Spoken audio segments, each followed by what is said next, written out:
Order. Order. Lewis Atkinson to move the motion.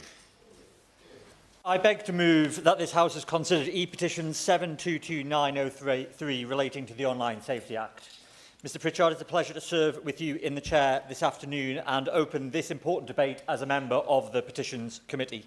I want to start by thanking the 550,138 people who signed this petition for their engagement with the democratic process, and in particular the petition creator Alex Bainham, who I had the pleasure of meeting as part of my preparations for this debate and who is in the gallery today. My role as a member of the Petitions Committee is to introduce the petition and key contours of the issues and considerations that it touches on, hopefully to help ensure we have a productive debate this afternoon that enhances our understanding. I believe that at the heart of any balanced discussion on this issue is a recognition of two simultaneous features of the online world's development over the last 30 years. First, that there has been the development of incredible opportunities for people to communicate and form bonds together online that go far beyond the previous limitations of geography, and that have allowed for a huge multiplication of the opportunity for such interactions that we should welcome in a free society. Opportunities from marketplaces to gaming to dating. But secondly, that the opportunities for harm, hate and illegality have also hugely increased in a way that previous legislation and regulation was totally unequipped to deal with. That was what prompted the introduction of the Online Safety Act. As the Minister at the time said, this bill is world-leading, and the legislative framework established by it will lead to the creation of a profoundly safer online environment in this country. It will kickstart change where that is sorely needed and ensure that our children are better protected against pornography and other content that is harmful to them.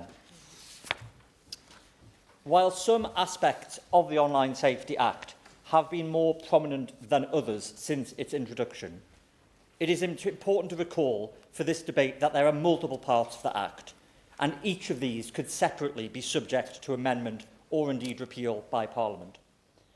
There was the introduction of a framework placing obligations on in-scope services, for example social media platforms, to implement systems and processes to reduce the risk of their services being used for illegal activity, including terrorism offences, child sexual exploitation and abuse, drugs and weapon offences. Those duties have been implemented and in force since March 2025. Secondly, the Act required services to implement systems and processes to protect under-18s from age-inappropriate content, both content that may be passed from user to user and content that is published by the service itself, for example, pornography sites. We should recognise that the Online Safety Act implemented measures to regulate a wide range of diverse services, from social media giants to commercial sites, but also online spaces run by charities, community and voluntary groups and individuals. As the first substantive attempt at regulating safety online, the OSA has brought into regulation many services that have not previously been regulated. And it is those services that the petition creator, Mr Bainham, particularly explained to me that his primary motivation lay in creating this petition. He was spurred by concerns about the impact of the Online Safety Act on online hobby and community forums of the type of which he uses. These are online spaces created by unpaid, ordinary people in their spare time, focused on the discussion of particular shared interests, be they games, a film or TV series, or football teams. And a number of the administrators of such forums have expressed concern that they now face liabilities and obligations under the Online Safety Act that they are not equipped to meet. Mr Pritchard, I must declare an interest at this stage. For over a decade, I have myself regularly used the ready-to-go RTG Sunderland AFC fans messaging boards. They provide thousands of Mackhams with online space to discuss the many ups and downs of our football club and associated issues facing the city, with current topics including club finances, match of the day tonight, and, following a successful Weir Tyne derby yesterday, the MAG meltdown thread. I heard directly from the administrator of RTG Forum in preparation for this debate, and he told me that he came close himself to shutting the site down when the Online Safety Act came into being, and he hasn't still totally ruled that out completely. He points out that there have been thousands of pages of guidance issued by Ofcom on the implementation of the Act, and that while tech companies with large compliance teams have the capacity to process that volume of guidance, having volunteers to do the same is a huge challenge. Ofcom have stressed that they will implement the Act in a way that is risk-based and proportionate, and have offered a digital toolkit targeted at small services in response. But the rules, even for the smaller sites, seem to require, for example, a separate and documented complaints system beyond the usual reporting functionality that small forums have often had in place. And it's been described to me that the administration of this is itself time-consuming and liable to being weaponised by trolls. Some forum hosts feel that uncertainty regarding the liability they face under the Online Safety Act is too much. The reassurance offered that prosecution is unlikely has not given sufficient confidence to some who have been running community sites as volunteers. To some, the risk of liability, of personal financial loss, or simply getting it wrong has been too great. And when the provisions of the Act came into force, a reported 300 small forums reportedly exited the online space or lost their status as independent forums and migrated to larger platforms such as Facebook. I will give way.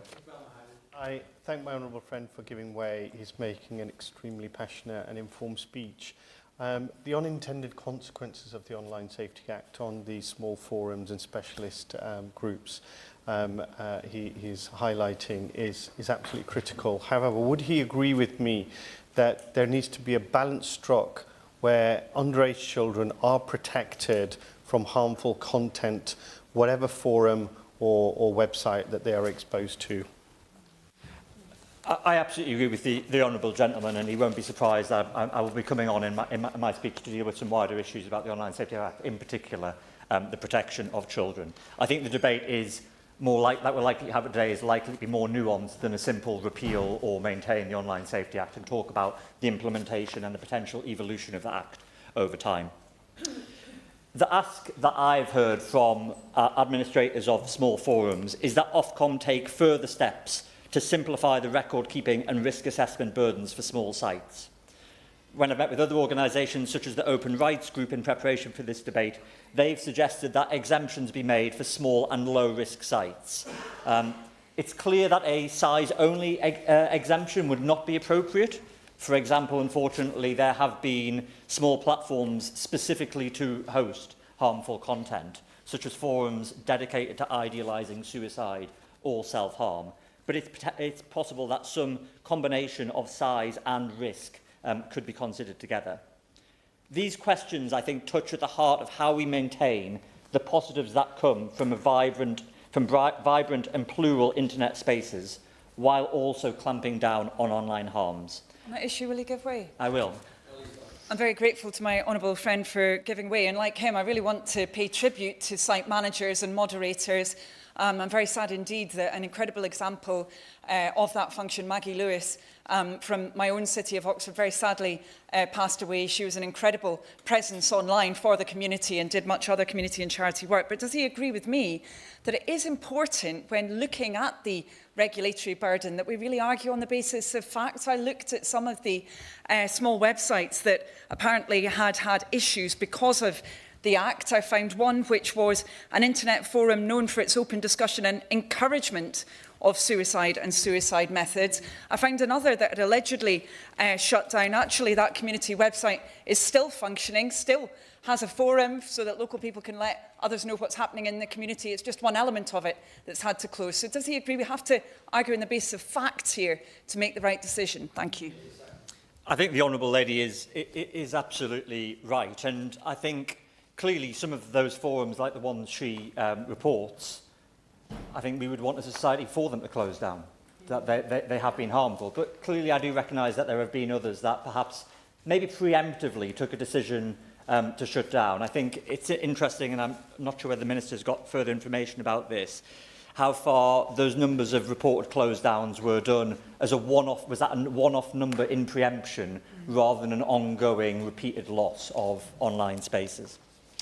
So, as I've outlined, Mr Pritchard, I think what we're getting at is a more nuanced position from owners and operators of bona fide, genuine community forums, which are concerned about how to ensure that they are meeting their obligations in the same way that any person would meet obligations, for example, under the Data Protection Act.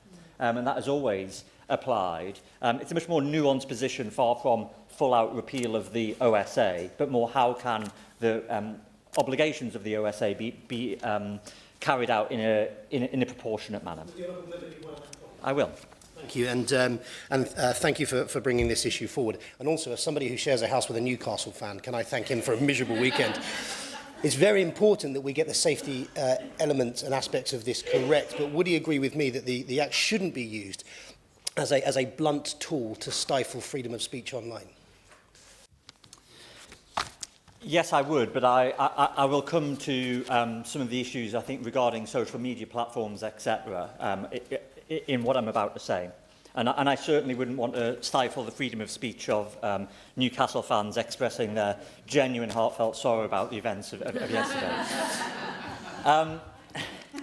But I do want to turn now, Mr Pritchard, to wider concerns expressed about the Online Safety Act, which, while not the motivations of the petition creator, would undoubtedly be held by a number of people signing these petitions. The number of signatories of this petition notably increased in the immediate aftermath of the implementation of age verification requirements being applied to significant parts of the internet, from pornography to some elements of social media. Here, I'm afraid, I find it significantly harder to provide balance in this debate in my introduction, having read the Children's Commissioner report published in advance of the implementation of the OSA, which found it's normal for children and young people to be exposed to online pornography, with 70% of children surveyed responding having seen pornography online. The same report found that children are being exposed at a very young age. The average age a child first saw pornography online was 13, but more than a quarter of respondents had seen online pornography by the age of 11. Would the honourable member give way on that point? I will. Thank the honourable member for giving way, and he's making a very clear and coherent speech on this issue. I surveyed 1,000 young people in my constituency of Darlington, and the forum leads for my online safety forum said that they had found graphic and disturbing content that they had never searched for, regularly fed to them through the algorithms. Do you agree that this is robbing children of their childhood, and age verification needs to be stronger, not weaker, as a result of this Act? I thank the Honourable Lady for her intervention, and I agree there is significant work to be done to effectively implement the Act, and we will touch into that, and I'm sure that the Minister may wish to say some of that as well in his response. I think crucially the Children's Commissioner report found that children were most likely to see pornography by accident, and that is an absolutely key point that some of the criticism of the Act fails to grasp. Because the horrifying statistics that show the scale of online harm to children that the OSA is working to reduce make it clear that I think, very obvious that why 69% of the public surveyed recently back the introduction of age verification checks on platforms, and why children's charities and rights organisations overwhelmingly back the OSA, and, to my honourable friend's point, want to see it implemented more rapidly and robustly. Some petition signatories I've heard were particularly concerned about age verifications on platforms that go beyond those specifically designed as pornography sites. For example, X, Reddit or Discord. But that speaks to that point, that the Children's Commissioner shows that more than 8 out of 10 of the main sources where children saw pornography were not on porn sites. They were on social media or networking sites. So if those platforms choose to allow their users to upload pornographic content, and some don't, then platforms that do, in my view, rightly should be subject to the same age verification requirements of porn sites to keep our children safe. Following the implementation of the Online Safety Act, these provisions, it was reported that UK traffic to the most popular pornographic websites was notably down. Yes, there was an initial reported spike of downloads of VPNs for access, but it seems like increasingly likely from research that they were from adults worried about their anonymity rather than children seeking to circumvent the limitations. I think it's important that we reflect that the Online Safety Act is dealing with harms beyond porn as well. Content that is especially harmful to children that children should not have access to, including very violent content, encouraging limited eating or suicide. I will. I thank the Honourable Member for giving way, and I think that's actually a really important part of the Online Safety Act is to look at those algorithms. In fact, when I was a county councillor looking at public health, I did a piece of work on disordered eating, and I was bombarded with content. Actually, I'm not a vulnerable young person, and I'm not a vulnerable adult. My real fear is that information gets seen by people who are not as capable of managing that content. Would a member agree that the algorithm work is a key part of the Online Safety Bill? I think the my honourable friend is absolutely right, and that's why, as I understand it, the proactive duty the Act places on providers to ensure the nature of their algorithms and their content is crucially important on the type of content that she refers. So it's right that the largest providers and those most frequently used by kids have to take active responsibility to take those children safe. It's the OSA ultimately, and the implementation of it, that means that algorithms serving harmful content to kids is now being regulated for the first time. Now, there's a long way to go, and I'm sure other members will want to say more than I can in this introduction, but I want to be clear to my constituents that I support the action the OSA is prompting to improve children's safety and welfare online. We've got various surveys to hand about the impact of it, and I know Ofcom are publishing their own research, and a formal government review will follow in due course. But most impactful for me was seeing a teenage boy report on a news piece about this recently, that now when I'm scrolling TikTok, it's free of violence. And that's what's changed in the months following the implementation of the Online Safety Act. So it's no wonder that organisations such as the Online Safety Act Network, who I spoke to in preparation for this debate as well, fully support the Act's principles and point to early evidence that the legislation is actively reducing harm to children. They emphasise the need for Ofcom to move beyond content filters and towards safety by design, addressing features that incentivise pylons that target an individual with abuse and harassment in addition, for example. So the new Ofcom research itself shows that 8% of parents now believe that measures in the Code of Practice are beginning to improve the safety of children online. So my personal belief is that we should not be considering whether to repeal it, but how we can continue to enforce it in a robust, effective and proportionate manner. I want to turn, before I close, Mr Pritchard, I want to touch briefly on online hate, an area which the Online Safety Act speaks to that has perhaps not had as much focus so far as it might have. As well as being a member of the Petitions Committee, it's a privilege to be a member of the Home Affairs Select Committee, and we currently have an inquiry about combating new forms of extremism. It's very clear from the public evidence that we have received so far that left unregulated and unchallenged, online spaces and services can be used to amplify hate and thus risk increasing risks of extremist action, including violence.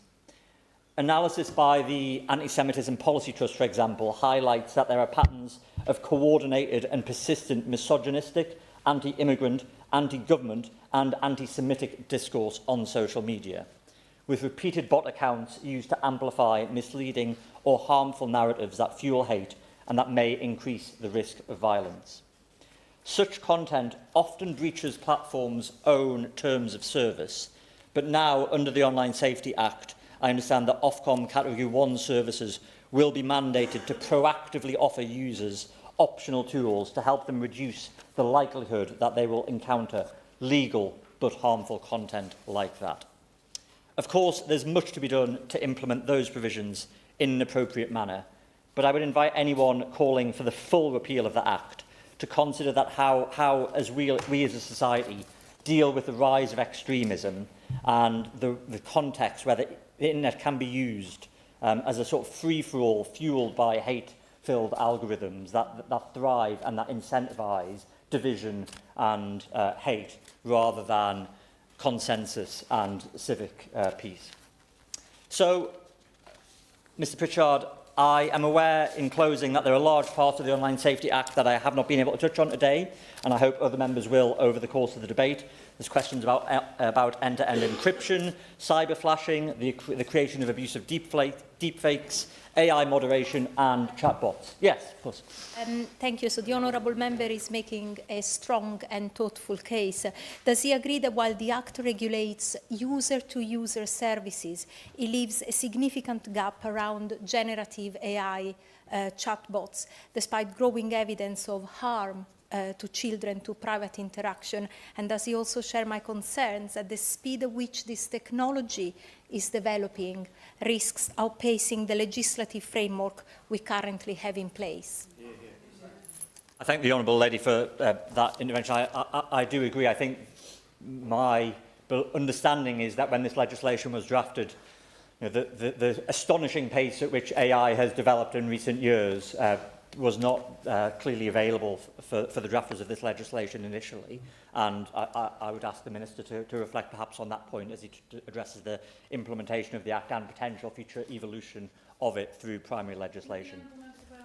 Yes, of course. Thank the Honourable Member who's giving way, for giving way and being so generous with his time. May I also ask that he passes on to the Minister that there is a possibility to brand bots going forward and to require the Online Safety Act to be amended to make sure that anybody or any profile that is a bot, so is generated by AI, is actually explicitly marketed as so, which would protect users going forward as AI advances.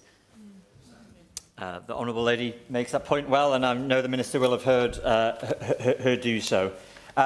So I would just conclude by saying, as this discussion continues, I hope we can find a way of reflecting those two areas of balance, those two features of the online world now in this debate. First of all, the absolute primacy of safeguarding children and tackling serious online harms, but also recognising the real benefits that living in a connected, increasingly connected society bring to us all. They are very much, I think, the motivations of the petition creator. You know, the work that is done by good civic-minded folk and creators and administrators of online communities and hobby forums across the country. And I do think, as naturally the learning about the implementation of this continues, there is a way of doing that in a way that supports the efforts of those people without risking such sites being used to further online harms. I think it's fair to say that the consensus that I've seen, Mr Pritchard, is that reform rather than repeal is the realistic route forward, and that's natural on a groundbreaking legislation such as this. But that reform must be sensitive to the scale, proportionality and privacy, as well as the emerging and changing nature of online harms. So with that, Mr Pritchard, I thank you members for their time and their interventions, and I look forward to a positive debate. Can I just remind colleagues, if they do wish to speak, if they can bob? I think quite a few are bobbing, so thank you for that. The question is that this House has considered E-petition 722903 relating to the Online Safety Act. Anne Davis. It's a pleasure to serve under your chairmanship, Mr Pritchard. The Online Safety Act certainly has its weaknesses, but I do not believe it should be abolished. This law has made progress in protecting children online. Scrapping it would throw them right back into well-known harms. Today, I will briefly focus on one area where this Act is not adequate, and that is AI chatbots. AI chatbots have developed rapidly in recent years, and they are becoming ingrained in our children's lives. And let me give you just a few figures. 1 in 4 children between the ages of 13 and 17 in England and Wales have turned to AI chatbots for mental health support. Vulnerable children at even more risk. 26% of vulnerable children say they would rather talk to an AI chatbot than to a real person. And 23% said they use chatbots because they don't have anyone else to talk to. Children don't have anyone else to talk to, and this is the society. This is the society that we're creating. Of course. Thank the Honourable Lady for giving way. The government recently launched last week our youth strategy, which is the first youth strategy in over 2 decades, and it was on the back of stark research that found that 1 in 4 children growing up today do not have a trusted adult that they could reach out to. Does the Honourable Lady agree with me that the use of functioning AI could be put to good use for the NHS to support with signposting and making sure that children can get to the charities that are doing great work to support them, rather than giving them algorithmic-based advice? The algorithms are a disaster, I think, personally, within the system. In Wales, of course, it's very different to in England, so I have to be careful that I'm not treading on the toes of the Senedd here, because they do excellent work in youth work, in fairness. And in Caerfyrddin, in my constituency, we have a number of youth projects which are doing really well. Dr Ems is one in Carmarthen, which services over 500 children every week coming through their doors. But surely a person-to-person conversation is so much better than going online and looking for something there, because you do not know what's coming through that chatbot, do you? And this is my main concern, if I'm honest. This is the scale of the issue that we're facing. And while I appreciate that a multifaceted approach is crucial to ensure that our children are safe and thriving, we cannot afford to get this one wrong. Both Ofcom and the Secretary of State have acknowledged that AI chatbots fall mostly outside the Online Safety Act scope. And of course, I welcome the announcement from the Secretary of State and the Government is exploring tougher regulation on AI chatbots, and I've asked Ofcom to clarify expectations for any covered by the Act, alongside a public information campaign that's coming next year. But I am concerned that we're not moving at the pace or the sense of urgency needed to get a real handle on this issue. So I ask if the Minister can share more specific details about their plans and a timeline to implement tougher regulation of AI chatbots. Online safety for children is a priority for all of us, and I hope that members across the House can agree that this is a shared goal that mustn't be politicised. Diolch. I think Jim McMahon. Thank you, Mr Pritchard. It's a pleasure to serve under your chairmanship. The new media has quickly become the worst of the old media, owned, controlled and directed by the wealthy and the powerful. And my focus in particular today is going to be on social media, because it's no longer a movement of the people, nor has it been built and designed for public good. It had the potential to be, but it's been deliberately designed not to be, and we're now paying the price, with real harm, hate, division, exploitation and extremism now normalised. I hear the petitioners' concerns about the impact on community forums, but the truth is that the online regulation does not go anywhere near far enough, and the reason for that is because the previous government failed to take the action that was needed. For instance, there is no fit and proper persons test, well there should be. There is no editorial responsibility for content on the platforms. There should be. There is no adequate protection from malign foreign influence. There should be. There are no protection against disinformation. There should be. There's no meaningful safeguards against racism, misogyny or hate. There should be. There are no restrictions on members of Parliament monetising content they produce and instead posting solely for the public interest, rather than generating income into their bank accounts. Well, there should be. And there's no transparency on algorithms, nor the need to declare in-kind benefit in politics in the way that there is in almost every other aspect of political gain. Well, again, there should be. Because as it stands, truth, democracy and the safeguarding of the public interest is under threat. The previous government ducked it, offering a watered-down version backed up by a toothless regulator. We've seen what is possible when red lines are drawn. Australia has decided that the welfare of its children are more important than the interests of the powerful and the wealthy. Now that is leadership. The UK's failure to stand up to the powerful vested interests has played right into the hands of foreign forces who wish our country, our way of life and our democracy harm. Technology is moving fast. We see that with AI, and lawmakers, quite frankly, need to be much sharper and much quicker to keep up. Because the first duty of any government is to protect the national security of its citizens. And so for the government, the question is simply this: when does it start to fight on this new front with vigour and to finally do what the previous government failed to do? Well, Mohammed. Thank you, Mr. Pritchard. It's a pleasure to speak with you in the chair. And I'd like to thank my honourable friend, the member for Sunderland Central, for his powerful and eloquent speech introducing this important debate. The scale of this petition, with over 500,000 people calling for the repeal of the Online Safety Act, should make us reflect. Not because online safety itself is unpopular, but because many people believe this legislation is not yet striking the right balance. Let me be clear.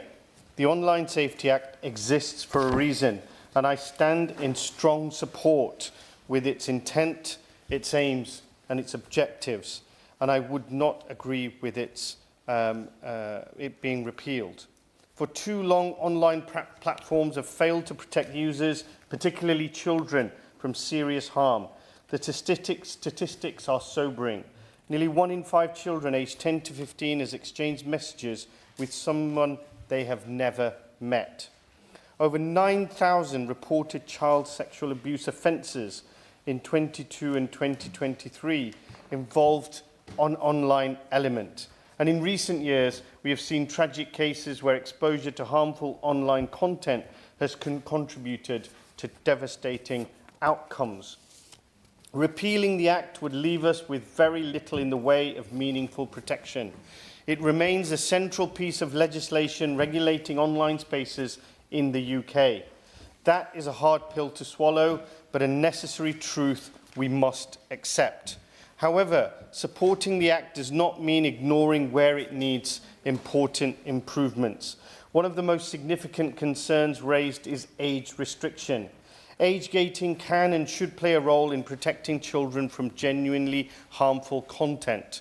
But what is becoming increasingly clear is that the boundaries of age restrictions are not defined well. There is growing evidence that lawful political content, including news and commentary on conflicts such as Gaza, Ukraine, Sudan, is being placed behind age gates. Teenagers aged 16 and 17 are finding themselves blocked from accessing political information and current affairs, sometimes more strictly than the content regulated by the BBFC in film and television.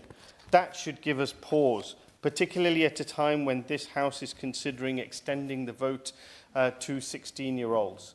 If we believe young people should be active participants in our democracy, we cannot also allow systems that restrict their access to political debate by default, just because these are difficult and sensitive topics.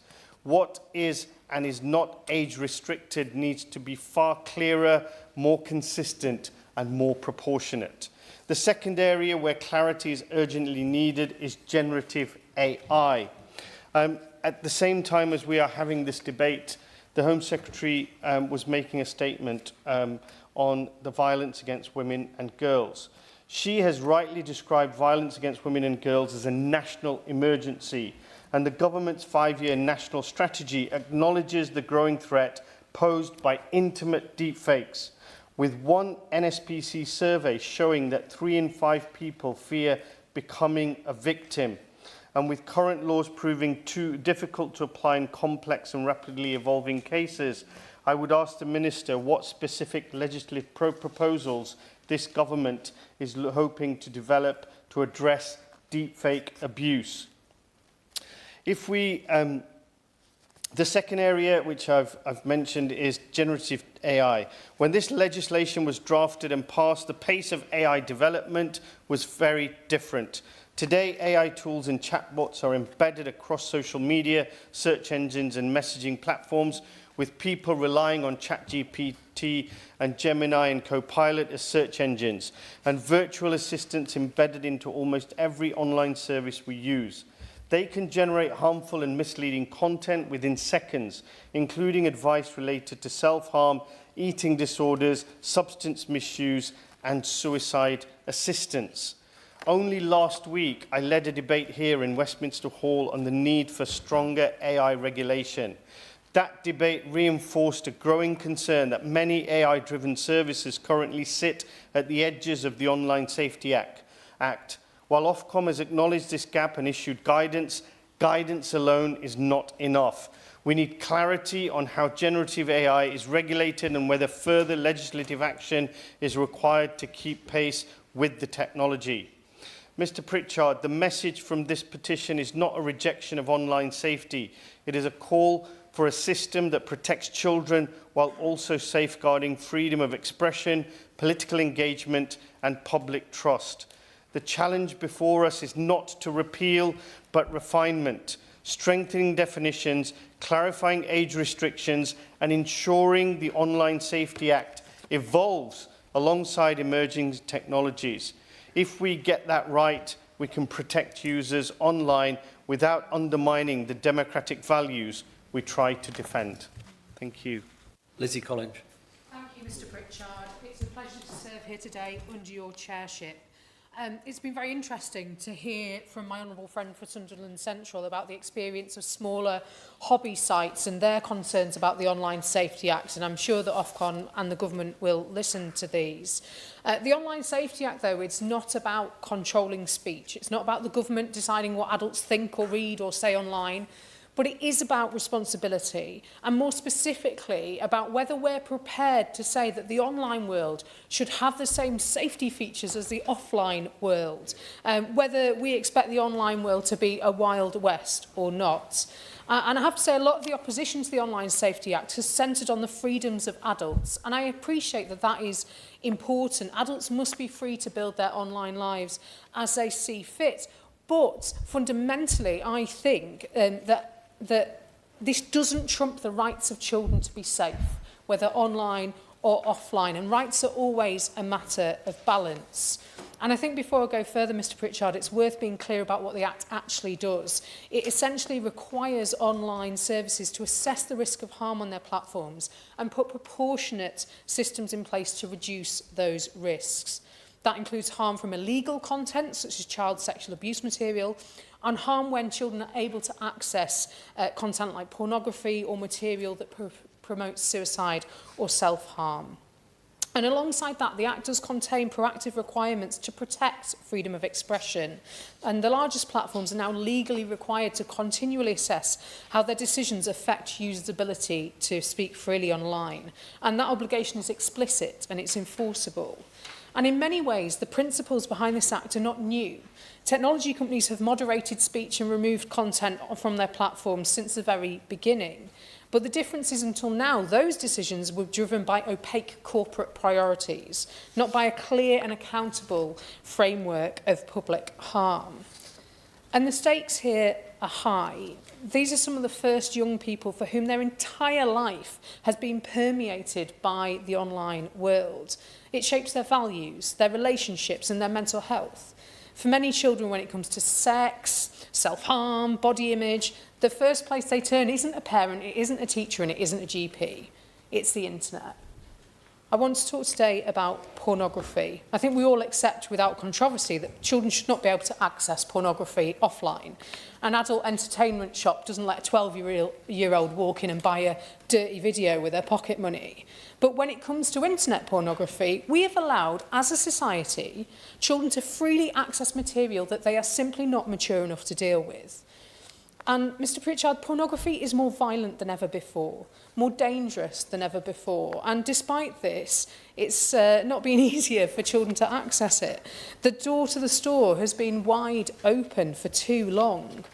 And according to a 2023 report by the UK's Children Commissioner, before the Online Safety Act came into force, the vast majority of children surveyed said they had seen pornography online by accident through websites like X, formerly known as Twitter. Kids aren't even needing to seek it out. It was being fed to them. And when they did seek it out, dedicated sites didn't put up any barriers. The previous requirements for websites like Pornhub were simply being able to enter your date of birth. This made the sole access requirement the ability to subtract 18 from the current year. And I think we all know that's not good enough. This matters because online pornography isn't passive. It teaches, it shapes how children understand sex, intimacy, power, consent.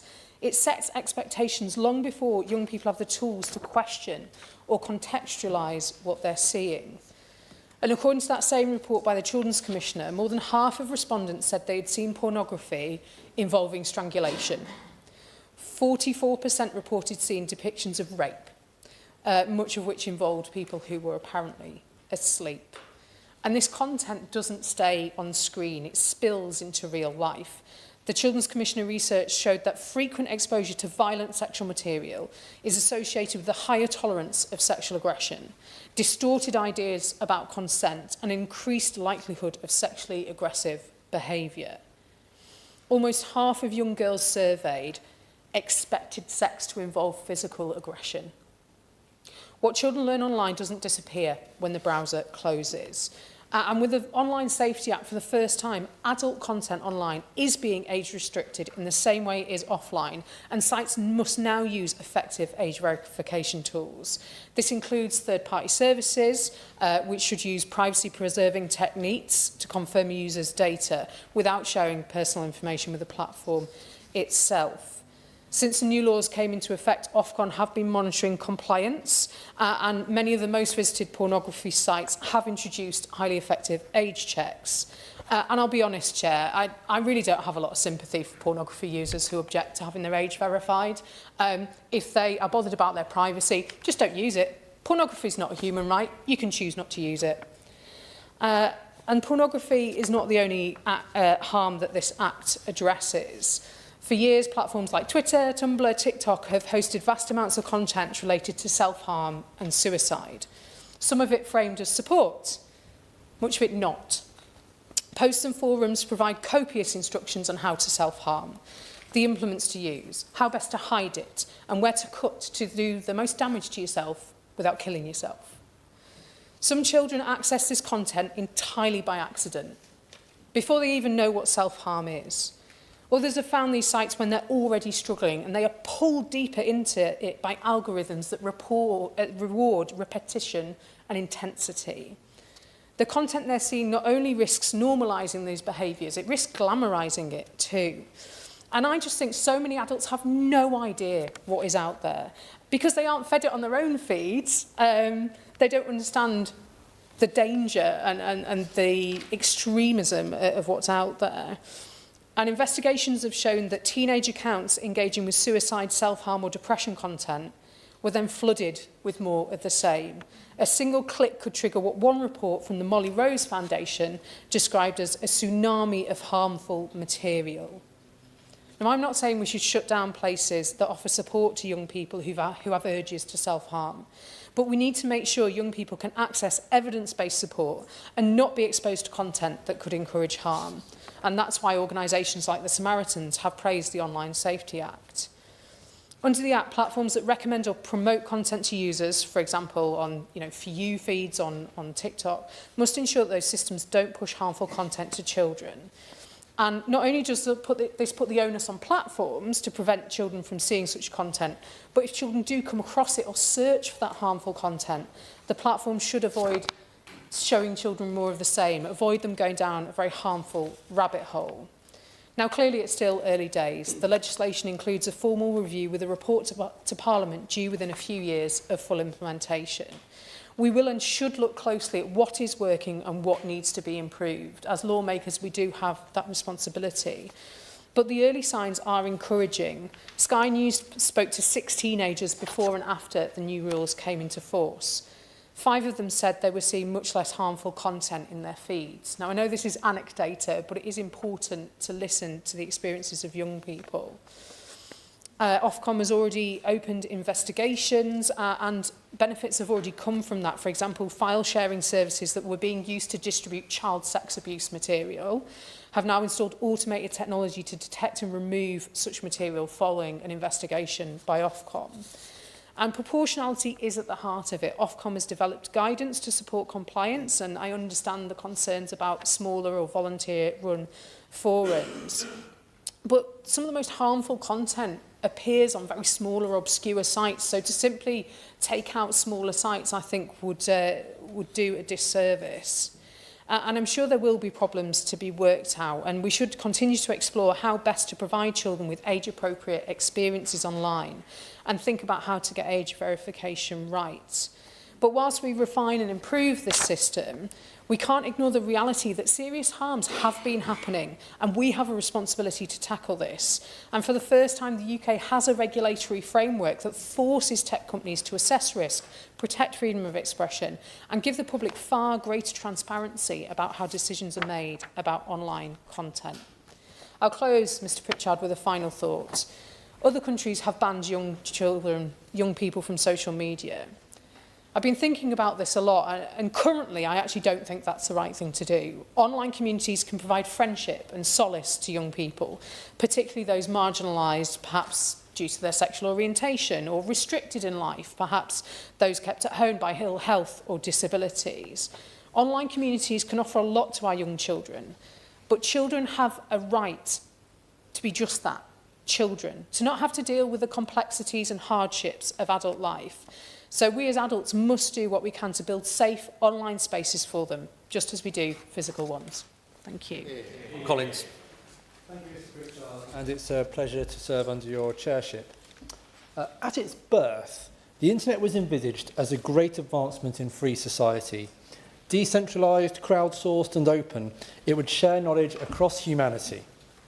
As it grew, every one of us would own a platform and our voice. Of course, since then, bandwidth has increased massively, which means that now we experience a rich variety of media. Storage and compute have increased many orders of magnitude, which have created the power of big data, and generative capabilities have emerged quite recently, creating a whole new virtual world. Services no longer simply route us to what we were searching for, but offer us a personalised menus of rich media, some from human sources, and some generated to entertain or meet demands. And we're now just starting to recognise the alarming trends that we're discussing today, that rich media and content has become increasingly harmful, that compute, storage and big data power is being used to collect, predict and influence our most private values, preferences and behaviours. Generative AI is immersing us in a world of reconstituted news, custom facts and bots posing as people. It increasingly feels like a platform now owns every one of us and our voice. Harms are dangerously impacting our young people. I'll read some research from the Centre for Countering Digital Hate that illustrates some of the problems. On YouTube, the next video algorithm was found recommending eating disorder content to a UK-based 13-year-old female account. In just a few minutes, the account was exposed to material promoting anorexia and weight loss. And over half of the further recommended videos were for eating disorders or weight loss content. On TikTok, new accounts for teens were found recommending self-harm and eating disorder content within minutes of scrolling the For You feed. Suicide content appeared within 2.5 minutes and eating disorder content within 8. Accounts created with phrases like lose weight received 3 times as many of these videos as standard teen accounts, and 12 times as many self-harm videos. These are not isolated incidents. They show the scale and the speed at which harmful material can spiral into exponential immersion in worlds of danger for young people. On X, formerly known as Twitter, and a trigger warning for anybody who has been affected by the absolutely appalling Bonsai Beach Hanukkah attack. Following the Manchester synagogue attack, violent anti-Semitic messages celebrating and calling for further violence were posted and left live for at least a week. And ChatGPT has been shown to produce dangerous advice within minutes of account creation, including guidance on self-harm, restrictive diets, and substance misuse. I'm really grateful, actually, to my honourable friends for raising the topic of pornography. I've had the immense privilege to be at an event with a room full of men who spoke really openly and vulnerably about their experiences with pornography, how it affected their sex lives, their intimacy with their partners or wives, their dynamics of power and respect, and how it infused all of their relationships in daily life. They said things like, we want to see it, but we don't want to see it. And if adult men, and it would seem to me from this experience at least, perhaps the majority of adult men are finding it this hard to deal with, how can we begin to comprehend the impact it's having on our children who are falling across it accidentally? Mr. Pritchard, this can all feel too big to deal with, too big to tackle. It feels immense and almost impossible to comprehend and to address.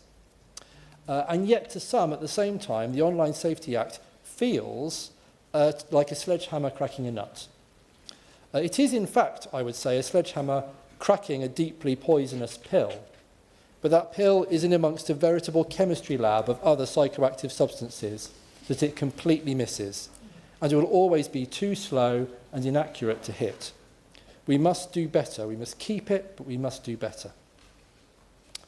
I'm an engineer, and I'm very aware that since the Industrial Revolution, when physical machines suddenly became immensely more powerful and complex, a whole world of not just regulations, but technical standards has been built. It infuses our daily lives, and you can barely touch an object in this room that hasn't been built and verified to some sort of standard, be it British, European, or a global ISO standard for safety. To me, this is a model that we should be ready to reflect in the digital world. A product can be safe or unsafe. We can validate it to be safe. We can design it to be safe. We can set criteria that let us prove it. We've shown that in our physical world since the Industrial Revolution. So how do we now begin to put away the big blunt instrument of regulation when the problem seems so big and insurmountable? Will my honourable friend give way? I will. I thank my honourable friend. The Ofcom officials came before the Speakers' Conference, of which I'm a member, so I declare that interest. And they spoke about Section 100 of the Act that gives Ofcom the powers to request certain types of information on how, for example, the recommender systems work on their algorithms. Unfortunately, they said this could be complicated and challenging to do. But one of the things that they spoke about very convincingly was that they want to require, in fact they can require, those companies to put information, particularly about the algorithms, in the public domain that will help researchers. And that could really help with the points that he's making about creating regulations that really can improve the safety for our population. I thank my honourable friend for his remark, and he's entirely right. In my own experience as an engineer, where we were engineering products for safety, very critically for safety, it was absolutely incumbent upon us to be fully open with those regulating and certifying our products for approval to show them everything we'd done. We had numerous patents on our technology that was new and emerging and had immense potential and value, and yet we were open, utterly open, with those notified bodies to ensure that our products were safe. Similarly, I was fortunate enough to be able to convene industry to share the key safety insights that we were discovering early on to make sure that no mistake was ever repeated and that the whole industry was able to innovate and develop in a safe way. So I really thank you for his comment, and I strongly agree. There is no excuse for a lack of openness when it comes to safety. So how do we move forward? I put it that the first step is to start to break down the problem. And I found it helpful to describe it in 4 broad categories. Harms or hazards that apply to the individual simply through exposure. This would be content such as pornography, violence, images of or about abuse. And then hazards that would apply to an individual, but by virtue of their interaction. So this would be addictive user interfaces. It might be personified GPTs. And I'd just like to make a comment that we cannot begin to comprehend the potential harms that could come to human beings psychologically when we start to promote attachment with a machine. And there is no way we can have evidence to inform how safe or harmful that would be, but I would suggest that all the knowledge that probably exists in the psychological and psychiatric community would point to that being extremely risky and dangerous. And also recommendation algorithms, of course, that we've discussed at length. And then also harms that apply at a societal level that affect us collectively. So, for example, by exposure, these would be misinformation, or echo chambers of opinion, which have expanded now, not only to be echo chambers of opinion, but actually echo chambers of reality, where more and more people's worldview is being informed by what they see in these spaces that are actually highly customised to their existing bias. And we've never been in a situation... Oh, I will, thank you. I thank my honourable friend for giving way on that point. I've met constituents to understand their concerns and their ambitions for online safety legislation, and there's a clear need to balance the protection of vulnerable users against serious online harms with the need to protect lawful speech and to pragmatically review and implement the Act. On that point that he's making there about equipping particularly our younger people with the skills in order to scrutinise what's real and what's fake, would he agree with me that although we do have online safety within the national curriculum, we need to be supporting our teachers so that they can provide consistent teaching of children across schools up and down our country, so they have the critical skills, the critical thinking ability, in the same way that they might have around road safety or relationships or consent, but when it comes to online safety in particular?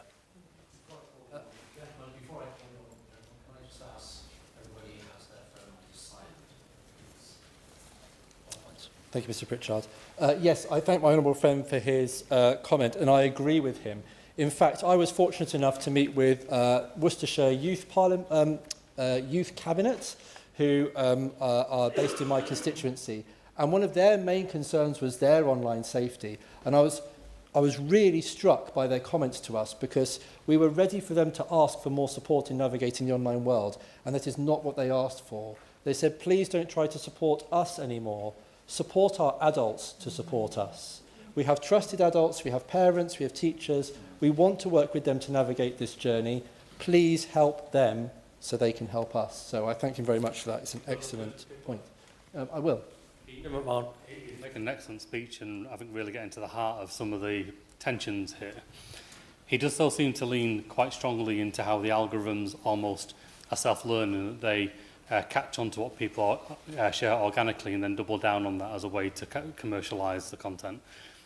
Does he accept, though, that there are some platforms that exist, some widely used platforms that exist, that aren't just using that algorithm, they are deliberately either suppressing mainstream opinion and fact in order to amplify false information and disinformation, and that the people who are benefiting are those who have maligned interest in our country? Yeah, absolutely, I thank my honourable friend for that. He's right. All of these algorithms now have hidden interests, sometimes just to increase use, but sometimes these may stray into, I think we all strongly suspect, political agendas. It's remarkable, actually, how powerful this part of the online world really is. My personal view is that it's not dissimilar to the R number during COVID, in that if you see a diverse enough set of content, your worldview will have enough overlap with other people that it will tend to converge. And in the old days, the 6 o'clock news or the news on the radio provided us with shared content that made that all of us heard, whether we agreed or not, and it anchored us to a narrative that we all shared together. Now, increasingly, we're in these echo chambers of reality where we're getting information that pertains to be news, reactions that pertain to be from human beings in our communities that reinforce certain views. And more and more and more, it's capable that our number becomes greater than 1. And slowly our worldviews diverge further and further and further. And an experiment like this on a society has never been carried out before, but it strikes me as it could be extremely harmful. And while we're exploring this theme, I'd like to just point to the opposite potential. In Taiwan, when their digital minister took office, trust in government was at 9%. 9%. They carried out a project creating a digital platform that reversed the algorithm. So instead of prioritising content based on engagement, which is a good proxy for how polarising or divisive it is, they prioritised the algorithm for how strongly it resonated with both sides of the political divide. And the stronger a sentiment was bridging between those two extremes, the more it was prioritised. And so instead of people competing to become more and more extreme to play to their own audience, they competed to make sentiments and statements that were more and more bridging across the divide. And in the end, as this matured, they were able to start to say things like, once a sentiment receives 85% agreement and approval, we, the government, will take it on as a goal. We'll work out how to get there, but we will take that as a goal from the public to say that we should be shooting for it. And by the end of that project, public trust in government was at 70%. These algorithms are powerful. They can be powerful for good. They can be powerful for ill. What we need to make sure is that they're actually safe for us as a society. And that should be the minimum standard. And finally, we can therefore imagine harms that apply on a societal level, but come through interaction. And that, I would say, is where we start to treat machines as if they are members of our society, people. When I first started exploring this, I thought that we hadn't seen this yet. And then I realised that we have.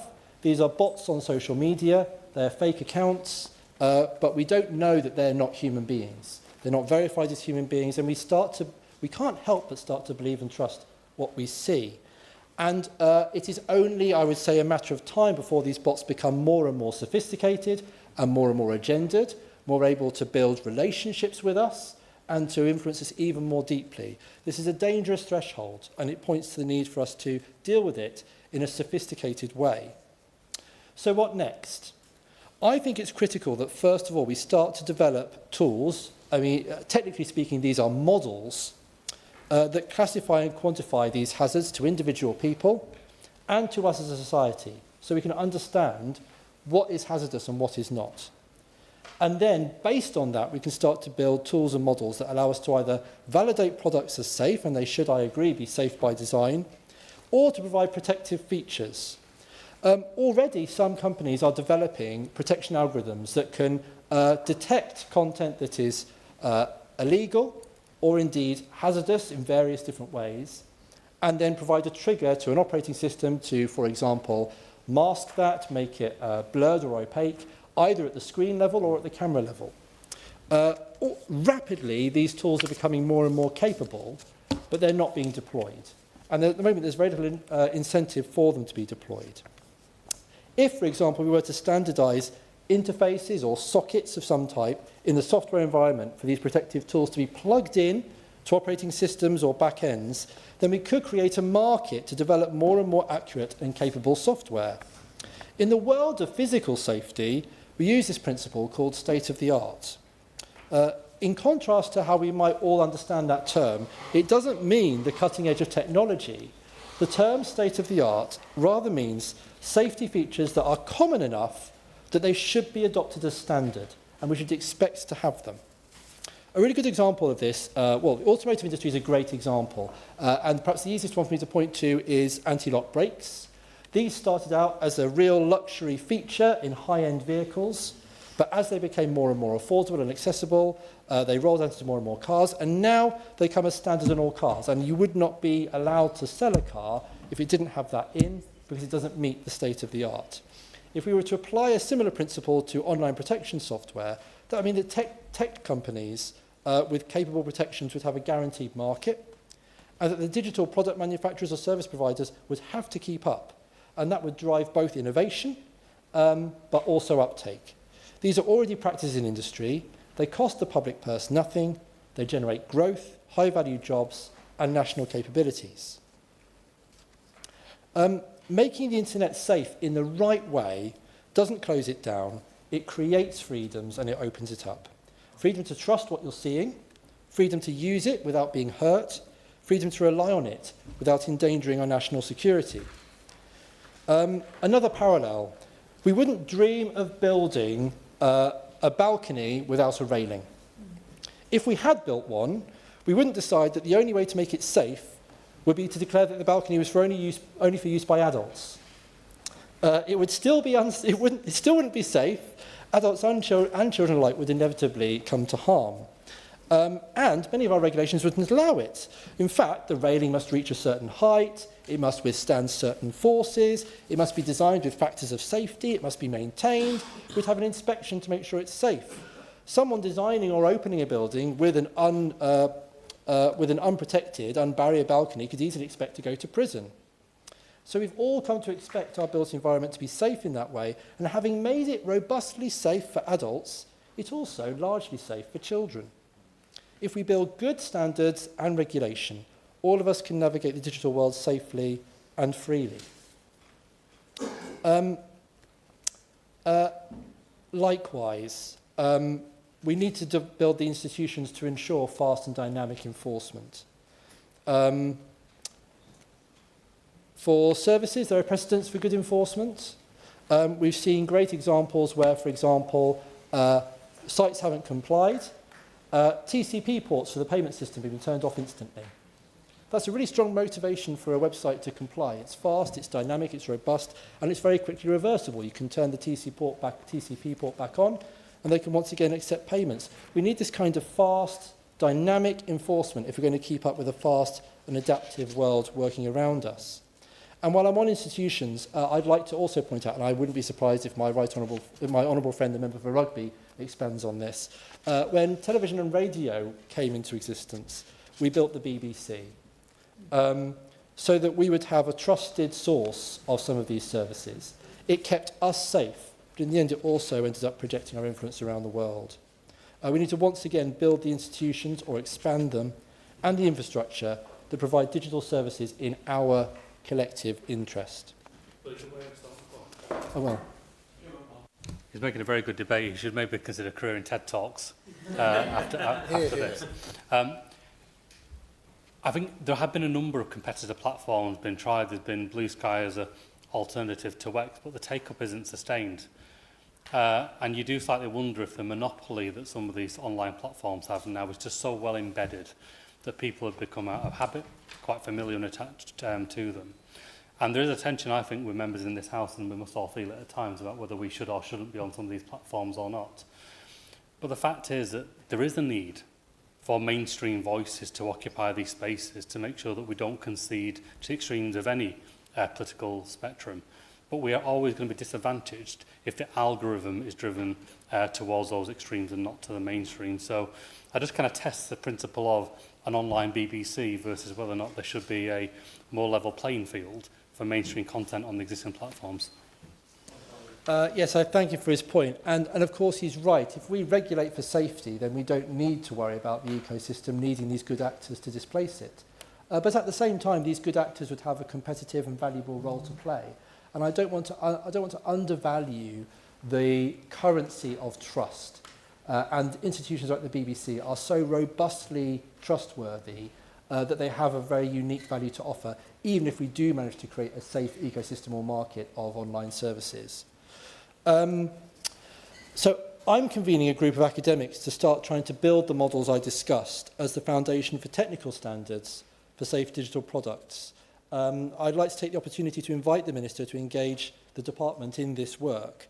It's vital both for the safety of each of us and our children as individuals and for the security and the resilience of our society.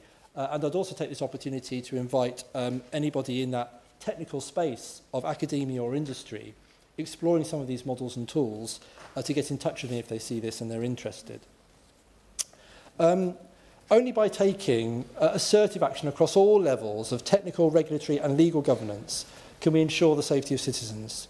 Only by expanding our institutions can we provide meaningful enforcement of this, designing and building online products, tools and infrastructure.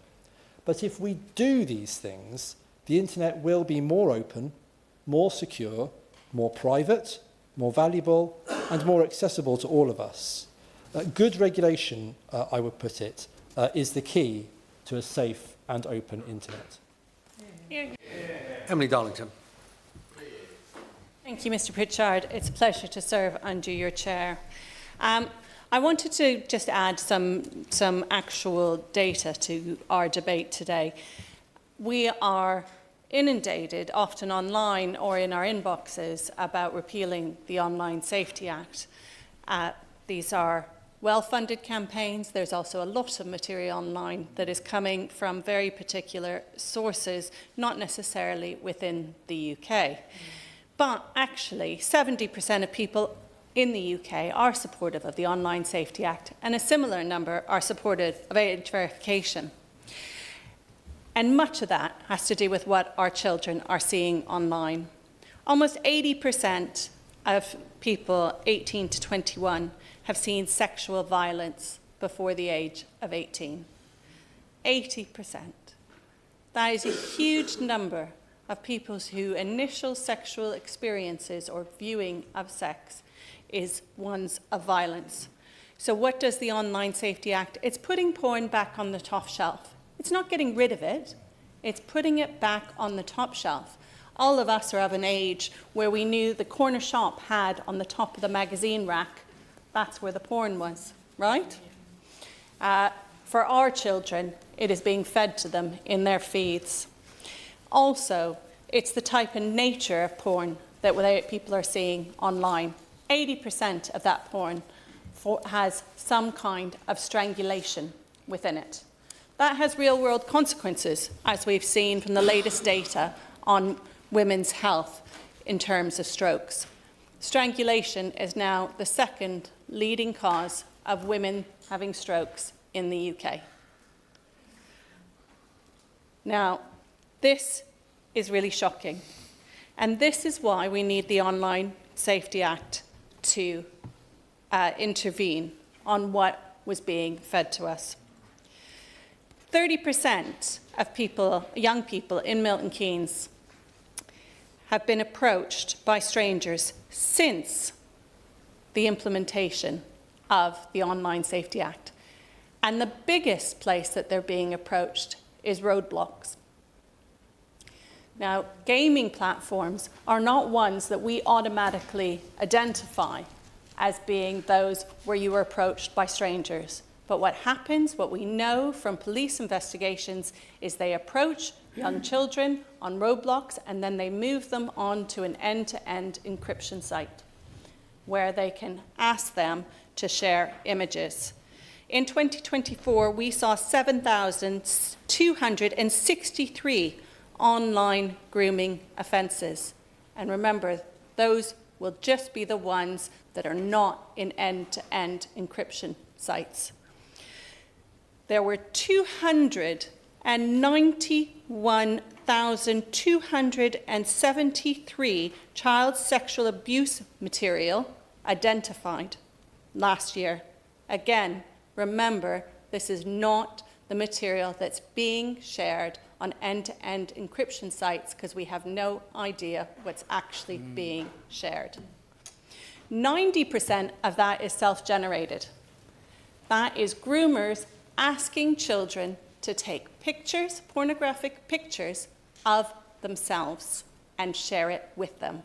Now, once it's shared with the groomer, it goes into networks and it can get shared anywhere within the UK, anywhere within the world. The UK is the biggest consumer of child sexual abuse images. The police reckon there are 850,000 people in the UK consuming child sexual abuse images. This is what we're talking about. Yes. I thank her for giving way and for making such an impassioned, powerful speech. Does she agree with me that the outrage really ought to be directed at us for not doing enough on these issues, rather than for the way in which we have started to try and tackle these issues? Because it seems to me that the behaviours that she's referring to and other honourable members have referred to, were they to happen in the real world or so-called offline world, they would be clamped down upon immediately. People would be arrested. You cannot publish certain items. You cannot put them in newsagents. You cannot smuggle them into school libraries and get away with your defence of being, this is a matter of my civil liberty. And so we should be far more robust with these online companies in the, frankly, for the shoddy way in which they are carrying about their activities, which is endangering our children and doing immense damage to our political system and to wider life in our country and beyond. Emily Darlington. Yes, I completely agree, and I was going to come to that. I recently met with the NSPCC, the Internet Watch Foundation, and the police forces that deal with this. And what they said to me is there are easy technological fixes to this. When you upload something to an end-to-end encryption site, and for those who don't know, we use them all the time. That's our WhatsApp groups. That's Facebook Messenger. Those are end-to-end encryption sites. They're not scary sites that we don't know the words of, or we hear a Telegram might be a bit iffy. These are sites that we all use every single day. They said to me that before you upload and before it becomes encrypted, your image, your message is screened for bugs. It's screened to make sure that you're not sharing viruses, but it could equally be screened for child sexual abuse images. And it could be stopped before it was even shared. It would stop these children from even sharing it in the first place. And then it would stop the collection of them and those collections being shared with other paedophiles. So, you are absolutely right. 63% of British parents want the government to go further and faster. 50% feel our implementation has been too slow. And that's not surprising. It took 7 years to get this piece of legislation through, and the reality is, by the time it got through, half of it was out of date. Because technology moves faster than Parliament. Yes? I thank my honourable friend for giving way. She's been talking about the dangers that children are exposed to. Does she believe that parents are currently equipped to talk to their children about these dangers? And is there more we could do to support parents to have very frank conversations with their children about the risks of sharing images and talking to people online? I completely agree with you. As parents, we all want to be able to have those conversations. But because of the way the algorithms work, we don't see what they see. We actually do not see what they see. And we say, yes, you can download this game because it has a 4+ rating. Well, who knows what a 4+ rating actually means? It's got nothing to do with the BBFC ratings, which we all grew up with and understand really well. 4+ is a made-up thing. Somebody else has decided what's all right. So Roblox is, I think it's trying to remember its exact name, but it looks like it's child-ready. The thing about Roblox, which many people might not understand, is Roblox is a platform that anybody can develop a game and put on there. Those games can involve grooming children. Those games can involve sexual violence. Those games aren't all about the silly dances that the children do in the schoolyard. And that platform is equally inhabited by children as it is of adults. She does well to draw attention to the gaming world, because I think most of us, when we think about the online threats, we think about social media, we think about messaging, but actually there are interactive ways of communicating across almost every game in existence, and that can happen across the world. Does she show me my concern? In Oldham, we've had a number of Section 60 stop and search orders in place because of the number of school children that have been carrying knives and dangerous weapons, and that is whipped up largely, not particularly in the classroom, but online overnight when children are making threats to each other and winding them up. And where we are, it has real life consequences. Children have been injured and unfortunately killed as a result of carrying weapons in our community. Does she share my concern that actually the threat on here is multifaceted, and so the legislation needs probably not to be so prescriptive at a point in time for particular platforms at a point in time, but to have founding principles that can be far more agile as new technology comes on stream? You raised two really important points. The first is, if we try and create our legislation to actually address what the companies are doing today, it will be out of date by the time it passes through the two houses. So what we need to do is it on the basis of principles, and I think a very good principle to start on is what's illegal offline should be illegal online. Yeah. And that's a pretty clear principle, and has been the offline legislation has been robustly challenged over hundreds of years and got us to the place we are in terms of our freedom of speech, freedom of expression, freedom to congregate. All of these things have been robustly tested by both houses. Yeah? On that really important, critically important point about the equality or lack of equality between offline and online, does she agree with me that were I to go out into the street and staple onto the back of somebody an offensive but not illegal statement that was impermeable to any washing off and stuck on their back for months, if not years, I would be subject to arrest probably immediately. And yet online, this is what happens routinely to our children, to anyone in society, including politicians. And isn't that illustrative of the problem that we have? I agree. It's a very important point my honourable member has raised. The slander that happens online, the lack of basis in reality, the lack of ability then to address it. If somebody posts something about you that is untrue, platforms won't take it down. They'll say it doesn't breach our terms and conditions. So they could turn around, somebody could post that I'm actually purple and have, you know, pink eyes, and I'd say, I don't want you to say that. And the platform would say, but there's nothing offensive about that. I'd say, but it's not me. And the thing is, this is happening in much, much more offensive ways. I think the other point that my honourable member raised before that I wanted to raise is what is happening online is then being repeated, online is then being repeated offline. And we've seen deaths from these challenges that get set, and then children trying to replicate the challenges they see online. And with AI-generated material, often these challenges are not necessarily true. It's the equivalent of somebody trying to repeat magic tricks and dying as a result. And this is quite worrying.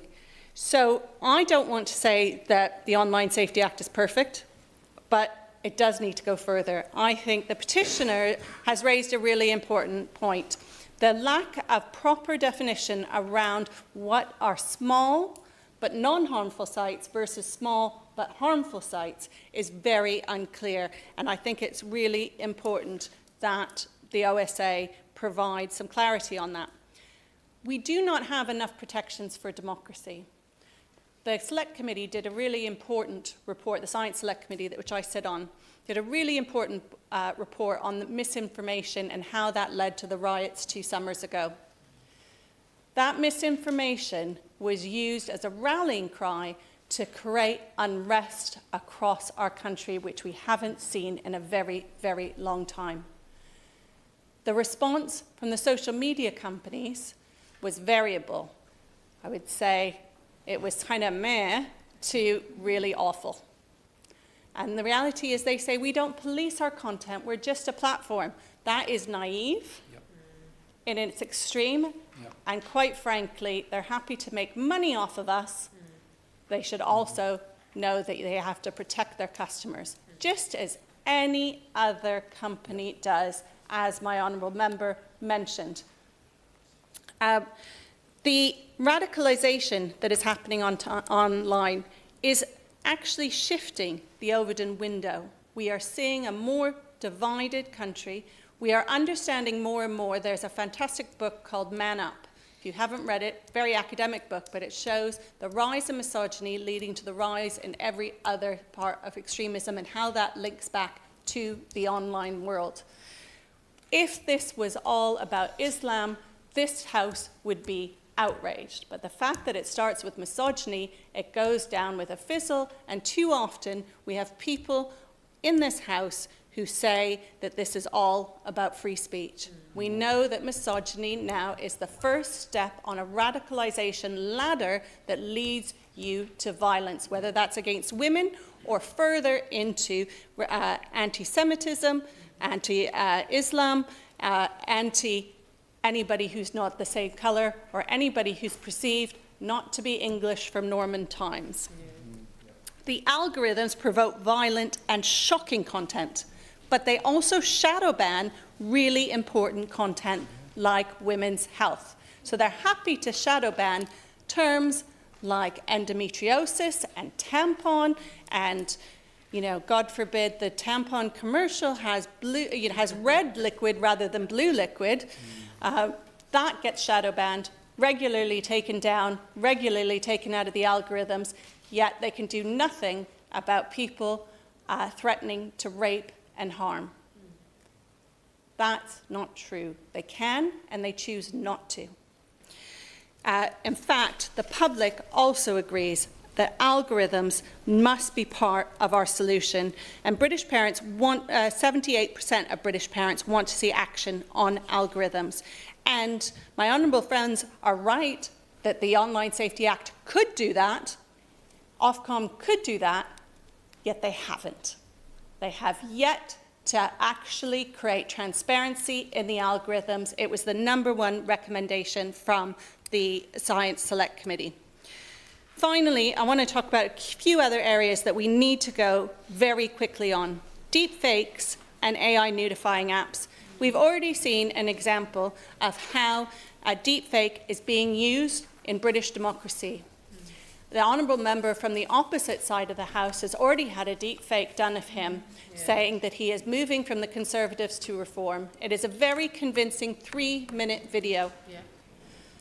Facebook still refuse to take it down because it doesn't breach their terms. This should be a warning to us all about how individuals, state actors and non-state actors can impact our local democracy by creating deep fakes of each and any one of us that we can't get taken down. Yes. I thank my honourable friend for giving way. We heard today from MI6's chief, who was talking about how Russia is seeking to export chaos into Western democracies and that the UK is one of the most targeted of those Western democracies. Does she agree with me that we need online safety because it is in fact our national security too, and that as we do have the rise of the threat from Putin and the Kremlin, that we need as a country to be secure in air, on sea, on land, and in fact in a digital space? Yes, I absolutely agree with my honourable friend. What they seek to promote is chaos and the destruction of British values, and we need to fight and protect those. The AI nudifying apps, which weren't even in existence when the Online Safety Act came in, need a very quick, fast approach. At the moment, we know deepfakes and AI nudifying apps are being used on classmates and colleagues overwhelmingly. How do you think that destroys a 13-year-old girl to have a nude photo of her passed around that is fake? The abuse that we receive as politicians, but many people receive from fake and anonymous accounts, needs to be addressed. 71% of British people consider this to be a problem, and we need to take action. And AI chatbots, as already been mentioned, is an area that, again, the Online Safety Act did not foresee in its development and therefore is far behind. So, in conclusion, the Online Safety Act is in no way perfect, but it is a good step forward, and we must learn the lessons of this implementation to go further and faster and listen to British parents across this country who want our help as the government to protect our children online, but also we must, as a government, protect our democracy online. Thank you. Yeah. Liberal Democrat spokesperson, Victoria Collins. Thank you, Mr Hayes. It's a pleasure to serve under your chairmanship. And we congratulate the member for Sunderland Central for a very eloquent opening speech and a debate across the chamber today, which has touched on really important elements. And as the member for Sunderland Central mentioned, the online space gives this great opportunity for connection and knowledge gathering, but also a great opportunity for greater harms. And I think what has come across today is that we have these addictive algorithms which are pushed for these commercial and malevolent interests with no regard for the harm that it has or impact that it has on individuals or society, but what it has on commercial or indeed security interests and not in the security of Great Britain. When it comes to the Online Safety Act, which is under debate today, we must get that balance right. Those protections for children and vulnerable are absolutely vital. It is, of course, important to maintain that freedom of speech and access to information. And the Online Safety Act is a step in the right direction, protecting children from that extreme content, and we've seen changes in pornographic content. However, there are areas where the Online Safety Act hasn't gone far enough. It isn't ready for the changes that are coming at a fast pace. While there are websites serving a public good, which are age-gated, and forums, as has been mentioned, for hobbies and communities, which are being blocked. As Liberal Democrats are saying, we have to get this right, and we need to get that balance right.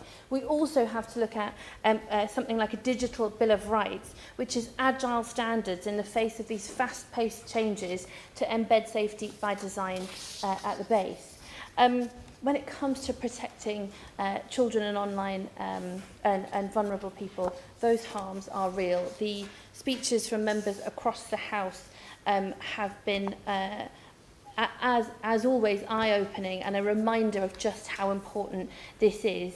When it comes to that pornographic content, we heard from the member for Morecambe and Lonsdale, and also from the member from Milton Keynes Central, and some very sickening reminder, actually, of the horrific content online that actually young people see, and not by choice. And what has also been mentioned, which is really important for us to never forget, is that it's often people not seeking this content, but it comes through, whether it's on now what is X or Twitter or other platforms. And the Molly Rose Foundation highlighted that children using TikTok and X were twice as likely to have encountered high-risk content as users from other platforms. What has been mentioned, the online world coming to life, I have one constituent from Harpenden who wrote to me horrified about the fact that her daughter was strangled on the dance floor, because it showed how this violent, graphic content is becoming normalised. And that really struck me to my core. And of course, there's the other content that has been mentioned, whether it's suicidal content, violent content, mentioned eating disorders, and that misinformation that the member for Worcester talked so eloquently about. And the Molly Rose Foundation also highlighted that 1 in 10 of harmful videos of TikTok have been viewed over 1 million times. And so we have young people seeing this extreme content. But I think what's also important is beyond the extreme content is starting to see that addictive nature of social media and that insidious part where it's becoming such a normalised part of many of our lives, of seeing this short form content. Recent polling that the Liberal Democrats did revealed that 80% of parents of school-aged children reported negative behaviours due to excessive phone usage, whether that was skipping meals, having difficulty sleeping, or reporting physical discomfort such as eye strain or headaches. Parents and teachers know those real harms that are coming through, but also young people themselves do too. I also carried out a Safer Screens tour in my constituency and spoke to young people, and many of them said, I am seeing extreme content that I do not want to see. And actually, I've blocked that content, but it comes back. Now, the Online Safety Act is helping to change that, but it's still not gone far enough. And I think that element of this addictive part of social media is important. In surveys we did, there were 2 quotes that really stood out to me from young people. So one sixth former said that they said social media was addictive as a drug, and they felt the negative effects every day. And another one simply wrote, help, I just can't stop. Young people are asking for help and protection, and that we need to hold those social media giants to account and online spaces to account. And what is welcome in the Online Safety Act is that some of those harms have been tackled. When it comes to pornography, we've seen that Pornhub has seen a 77% reduction in visitors in the website, and Ofcom has launched 76 investigations into pornography providers, with one fine of £50,000 for failing to introduce age checks. We need to ask, though, if that's far enough. And I think what's come across loud and clear today is that actually the Online Safety Act hasn't gone far enough. And actually, analysis has shown that Instagram, TikTok have also started to introduce new design features which comply with the Online Safety Act, but actually are gaming the system to basically still put forward the content in their commercial interests that that actually are not in the interests of young people. We also, the other harms that have been mentioned, which are extremely important, is, for example, those new harms from AI. We have many more who are turning to AI for mental health support. We have generative AI, which is creating graphic content, and the Internet Watch Foundation found reports of generated sexual abuse material has more than doubled in the past, and they're actually at a point where they're saying we cannot tell the difference anymore. It's horrific. They're saying yes, absolutely. I think she makes a very important point. The one thing that's really concerned me is just how desensitised young people or adults can become when they see that type of content. And I do think the bridge between that inhumane content that you're seeing has a direct link then to misogyny. I think it has a direct link then to racism that we see, where that is definitely the case. And does she share my concern? Is that we cannot allow, and I know no member in this House does, but you could see an argument being made outside of this place, where generative AI is not real harm because it's not real in itself. There's not real abuse being carried out, but there absolutely is. And the real danger is that it entraps even more people down that very dark route to essentially child abuse and further types of harm that presents then in the real world in a way that I don't think even Parliament yet has registered. In a sense, we're getting to this being more and more of a public health crisis. Absolutely. And I thank the Honourable Member for his intervention. And I think the insidious part of this is how it is becoming normalised. And I remember when I was debating in the data bill about even creatives in AI, is that it was the first time I'd feel between 2 weeks of one debate, actually you'd had the release of Google VO3, which was the all singing, all dancing, video creating software, which meant that we were moving so quickly that some people we don't see how good they are, because actually some content you're seeing online is probably AI and you don't realise. And on top of that is actually, as you said, it normalises this extreme content or things that people think are real but are not. And that is very dangerous for society. And indeed, actually, my next point was around deep fakes, which are undermining trust. Now, some of those are obvious deep fakes, whether that's also some members of Parliament that have been a part of deep fakes. There's also news presenters. But I think what is just as important is all of that content which actually seems normal, but what it's doing is undermining trust in what we see. So we don't know what's real, we don't know what isn't anymore, and that is going to be very dangerous, not only in terms of extreme content, but in terms of our democracy, which I think has been put forward today as well. But what's also worrying is that the social media platforms don't seem to see that problem. So there was a recent results from the Ofcom risk assessment report. So Ofcom analysed 104 platforms and they put in their own submissions. And not one single social media platform classified itself as high risk for suicide, eating disorder or depression. And I think, a lot of what we've heard this morning and whether it's both statistical and also anecdotal stories show that that is just not true. I would say, on the other hand, I also think there are elements where the Online Safety Act hasn't gone enough in terms of online protection, it's also overstepped the mark. When the Online Safety Act, when the Children's Code came into place, myself and Lord Clement Jones wrote to Secretary of State outlining some of those concerns, which included political content being age-gated, educational sites like Wikipedia being designated as Category 1, and important forums, some of which weren't mentioned today, but also that include LGBTQ+ rights, sexual health, or potential sensitive topics that actually had been age-gated but were important for many who were learning about the world. And I have someone, Jamie from Harpenden, a young person who relied on that internet heavily for education. He found that when he was looking for resources, actually a lot was flagged as threatening to children and blocked. And he felt that actually that kind of stopped his education. So there is that balance to get right. And of course, the age assurance systems, which could pose a problem to data protection or privacy. And the intention behind this legislation was never to limit access to political or educational content. And it's important to support support those which many rely on. But to bring my comments to a close, we have to protect children and vulnerable people online, and we must get that balance right. But I have a few questions for the Minister. Whether he agrees with Liberal Democrats about a cross-party committee from both houses of Parliament to review the Online Safety Act, if the Minister will confirm what resources Ofcom have given and what analysis has been given that Ofcom have enough resources to tackle these issues, what the government is doing about AI labelling, watermarking, and what they're doing about to tackle deepfakes. If the Minister also agrees that it's time to support the well-being of our children rather than the pockets of big tech, and that the Minister support the Liberal Democrat calls to increase the age of data consent, banning social media giants from collecting children's data and powering those addictive algorithms against them, calling for public health warnings on addictive social media for under 18s and a doom scroll cap. But most importantly, I think, is that digital Bill of Rights and standards that are going to come across this fast-paced change and needs to be agile.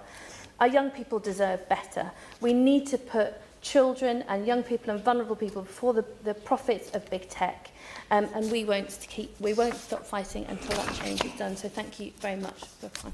Thank you. I now call the Opposition spokesman and Shadow Minister, Julia Lopez. Thank you, Sir John. It's a pleasure to serve under your chairmanship, not least because it means you cannot speak. And I think you would very happily take up a good hour of the debate talking about the perils and ills of the internet and how it needs to be shut down. So it's probably for the better that... That is all true, by the way. And I congratulate the Honourable Member for Sunderland Central for introducing this debate. I think he has made a particularly excellent contribution, if I may say, to last week's petition debate on mandatory digital identity. And whilst his party's leadership may not have thanked him, I'm sure that his constituents did. And he is right about what he has said today, that the internet allows unprecedented connection. That's for good, but also for ill. And our job is to balance that inherent tension, but perhaps also to recognise that sometimes there is no balance to be had. And we have to make a choice when it comes to children being served a toxic online diet of extreme content. And that choice for us as a government was the Online Safety Act, about which thousands of petitioners have raised concerns, believing that its breadth and its scope are having too restrictive effect. Now, I do have some sympathy with those concerns because the Act is large and it's very complex. And while it is proving effective in protecting children in many ways, implementation undoubtedly comes with challenges, whether that's VPN usage or inadvertent capturing of no to low risk sites in compliance duties. Honourable friend, give one on that point, on the point of VPNs. ChildNet have discovered that there's been increased downloading of VPNs by children over the last 3 months as adolescents use it to circumvent the age verification processes. Now, I was interested to hear what the Honourable Member for Sunderland Central said, which I presume is the Open Rights Group. I just had a quick look at the research. So whilst it says it's not the very youngest children, it is children from 13 plus, so these are still vulnerable adolescents. Would my honourable friend agree with me that for the online safety bill to be successful, the use of VPNs has to be further examined? I would agree with that, and I think I'm interested to know what the Minister has to say about the VPN issue, whether they themselves should be age-gated, whether we should look at App Store controls that would ensure that parents have to effectively consent to the downloads of VPN apps by children and so on, whether there may be other more effective ways of doing that. Now, the sites that we talked about may be smaller community forums or they might be volunteer-run, but they are often also mid-sized tech companies who don't have the resource of the social media giants to navigate the legal risks and intricacies of the Act without diverting precious capacity that might otherwise be used to innovate and expand their businesses. And I've talked to some of these businesses. They may have one person who can do legal compliance, and if they are looking at the next stage of the OSA's implementation, they may be pulled off other work which is actually helping to grow the economy. I think this is something we have to take very seriously and look into, because a lot of these sites are effectively no risk whatsoever, and I think the OSA probably is too burdensome for them. We don't want to see the Act stifle our vital tech sector, and I know concerns too have been raised about freedom of speech and user privacy, and again I can understand those concerns in principle. There have been some instances, particularly when age verification first came into play over the summer, where there seems to have been a practical impact with posts restricted. However, it does seem that those early examples have been recycled many times to suggest that the Act is having a wholesale dampening effect on what people feel confident saying online, and I'm not sure that that actually is the case. Indeed, I think those concerns are often conflated with other issues such as the policing of tweets, non-crime hate incidents, the application of legislation like the Public Order Act, and outrageous cases of state overreach like that of Graham Linehan. We must also be mindful, dare I say it, of those who will seek to exaggerate those concerns for the sake of big tech's commercial interests. And I note the comments of the Honourable Member of Oldham West and Royston about the power that platforms hold. On the other side of the ledger are worries that it remains relatively straightforward for under 18s to access pornography. There is no foolproof way to age-gate the internet. I think we have to see the Online Safety Act as a first step in a pushback against the wholly unacceptable situation that we witnessed previously. Yes, of course, some children seek out material and will continue to do so with determination. But far too many others had previously been stumbling across explicit or illegal material by complete accident. Studies suggest, and I think they've been cited already here today, that 41% of children first encountered porn on X rather than because they were actually seeking it out. If the Online Safety Act has a material impact in reducing that risk, it will have served its purpose. And the Honourable Lady for Milton Keynes Central provided some truly shocking statistics and rightly said we are putting porn back on the top shelf. And as she was saying so, I thought back to when I was a teenager and the advent of magazines like Zoo and Nuts, which were seen as absolutely dreadful explicit content, which was far too readily available. And now it seems actually quite quaint when we think about what children can access now. Pornhub has reported a 77% reduction in visitors after implementing age verification measures. However, it is important to note that traffic previously going to sites like Pornhub has not simply disappeared. A chunk of that has shifted to smaller sites that may be potentially riskier and in some cases which think that they can actually financially benefit from not implementing age gating, which is actually against the law. And for those sites, I think they need to know that Ofcom fines are coming. No website should assume it can sidestep its legal duties, and these fines are designed to outweigh any short-term commercial advantage gained by ignoring the law. I don't believe that the best way of dealing with any of these concerns is to repeal the Online Safety Act, and I think it's fair to say that nobody in the chamber today has advocated for that. I think it's for us to review it and to work out how we tighten up child safety while being honest about those aspects of the law which do need to change. The last Conservative government passed the Act in 2024, and it was a very long and winding road to get there. But it was one of the first markers that was put down globally on internet regulation that said that status quo, where children had easy access to illegal explicit content, could simply not continue. As the Honourable Lady for Morecambe and Lonsdale suggested, we cannot have untrammelled freedom for adults in this space. It was a status quo that has caused significant harm to children, and it's right that we now expect more from social media platforms who were given an opportunity to self-regulate and were found wanting. The Act has driven them to make design changes to help parents, children and teenagers. That includes Meta's teen accounts and some aspects of Roblox. Without these protections, more children would encounter harmful content, receive unsolicited contact from adults, and access material encouraging self-harm, eating disorders, or even suicide. Families would also continue to face barriers when seeking answers from tech companies following tragedies. Pressure on those companies is going to continue for as long as we see technology's pernicious effects on our children, including, recently, the encouragement by chatbot of a teenager into suicide. Despite the criticisms levelled at this law, it remains popular with parents because, while of course they must remain sovereign in how children are raised and have the parenting confidence to deny phones and social media to their children, no matter how involved or savvy parents are, they need help with these challenges. They are able to creep into the heart of people's homes in a way that we have not seen before, and they can find their way to their child through what other children may be sharing with them. In the years that the Act was being drawn up, we made a lot of changes, including removing provisions relating to content that is legal but harmful in 2022. And I think that that is all for the good, because as we can see, Ofcom has an enormous job on its hands dealing with some of the biggest online problems, such as age-gating pornography. I think had we taken an expansionist approach, we would now be facing far greater problems around free speech, and Ofcom would have an even heavier role as arbiter of the public square.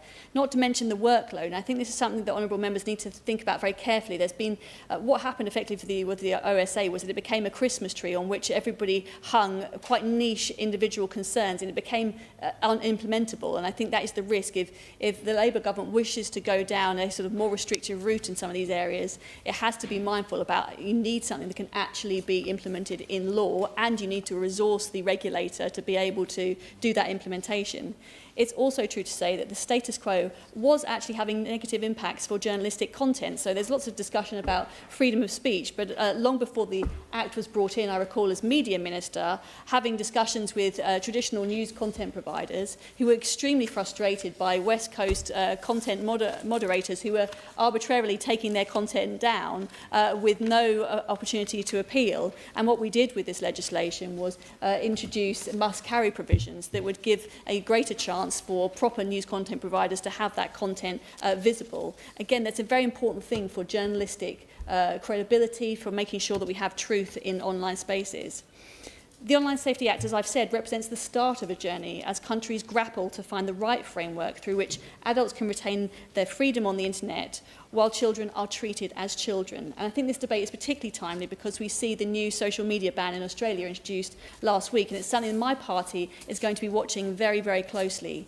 Concerns about social media and mobile phones go actually far beyond the ability to access porn or illegal content. We as a party are very concerned about the impact of social media and smartphone use on children's mental health, education, social development. I suspect any honourable member that's been to a school recently in their constituency will have heard just about the challenges that are to the learning environment, to the social interactions between children, the challenges that parents are facing at home. This goes, as I say, way beyond just a matter of illegal content. And we've heard of other concerns. The Honourable Member for Worcester, I like the way he described it as a veritable chemistry lab of psychoactive substances. He made some very, very interesting observations about safety and how we have to think very carefully as a democracy about broader harms. Now, the Act will be statutorily reviewed next year, and I would welcome the Minister telling us whether the government is examining measures of this nature that have been discussed today, including whether GDPR protections on the processing of children's data might be raised from age 13 to 16. I think age gating also needs attention. Reports of VPN use suggest children are, as I say, have been circumventing protections, and we have to consider whether age gating should be applied more comprehensively, including to VPN use or via app store or device level to close those loopholes. I think also adults need to be assured of the privacy-preserving nature of the age verification tools they are using, and I know that there are concerns about the volume of sensitive data being collected. I think we also, as I've described, need to ensure that low-risk tech firms really aren't being disproportionately burdened. There was a huge amount of work that had to go into the July phase that Ofcom was going through when it came to age verification. And I think they are worried that there'll be a sort of further step change that they need to make in terms of regulatory compliance and just the burden that that will have on them. Regulation has to remain proportionate, targeting high-risk sites and services without undermining innovation or our competitive position in tech. We also need to examine, as been discussed many times today, the emerging technologies such as generative AI chatbots, as suggested by the Honourable Gentleman for Dewsbury and Batley and for Worcester. The legal position under the OSA is not yet entirely clear, but children are increasingly exposed to AI-generated content, and we need to know if the Act is flexible enough to deal with innovations of this kind. As we've described today, I think the Online Safety Act is a necessary first step, but it is only the beginning of a much longer fight to protect childhood. We have to create the space for childhood and adolescence away from screens with all the richness and stimulation that the real world can bring. Parents ultimately can never cease their vigilance. The internet cannot be made wholly safe. And I think we cannot be naive about that. Ultimately, parents have to remain the ultimate backstop to making sure that their children are safe online. But they need help, and it's our role as legislators to provide some of those tools and assistance in helping children through their childhoods. I hope we look back at the time before the Online Safety Act and wonder how we ever allowed the exposure of children to an unbridled internet culture that has hitherto been the norm. And to return to the Honourable Gentleman for Sunderland Central's opening remark, the internet has led to the creation of new bonds, of huge multiplication of opportunity, but simultaneously opportunity for harm. And sometimes we do need to make a choice. And while the Online Safety Act is undoubtedly imperfect, The imperative to protect children will always, for me, take precedence, and if social media platforms are held to greater account, then so be it. Thank you. Minister of State to the Department for Science, Innovation and Technology, Ian Murray. Thank you very much indeed, Sir John. It's great to see you in the chair. I didn't realise you were such a technophobe until we heard from the Shadow Minister. I'm disappointed you weren't able to give a contribution in this particular debate. But can I start firstly by thanking my honourable friend, the member for Sunderland Central, for moving the motion on behalf of the Petitions Committee to this debate, and along with other speakers for their contributions. I haven't been on the RTG fans message board that you mentioned right at the start, but I'm sure it's been very, very busy this weekend, and I wondered if some of the trolls that were mentioned by our friend opposite were perhaps wearing the black and white over the weekend. But it did raise a really important point, that it is the site managers and the volunteers who are hosting these forums that are keeping them legitimate and indeed working very hard to abide by the law. I have a site of great importance that's very clear to me, called Jambo's Kickback, that's for my own football team, and there's many people that use that to find out what's going on, what's happening. It is run by volunteers and run with no money at all, but just for the sheer love of having these forums together, so fully understand the petitioner in terms of what they want to bring. And can I thank him for the way and the measured way in which he put forward the E-petition. He called for robust, effective, proportionate regulation, and I think that's what the Online Safety Act and what this government is trying to work through. And the Shadow Minister highlighted that by going through the ledger of what's positive and what's negative in terms of the issues that we're having to face as a government, and indeed when the Honourable Lady's party was in government. But the one thing on that ledger that is non-negotiable is the safety of children online. I think everyone has made that particular point. In fact, I'm disappointed that the people who haven't made that point aren't in here debating and trying to win that particular argument, because I'd be very interested to hear what they have to say. This petition, Sir John, received over 550,000 signatures, and while I do appreciate the concerns that have been raised through the petition, I must reiterate the government's very strong response that we have no plans to repeal the Online Safety Act. Parents should be able to have confidence that their children, and as a parent and a father of 2 young girls, 5 and 10 months, we must know and we must be confident they are safe when they access popular online services, and that they can benefit from the opportunities that the online world offers. And that's why the government is working closely with Ofcom to implement the Act as quickly and as effectively as possible to enable UK users to benefit from the Act's protections. 2025 has been a year of significant action on online safety. On the 17th of March, the Illegal Harms Code of Practice came into effect. The Legal Harms Code will drive significant improvements in online safety in several areas.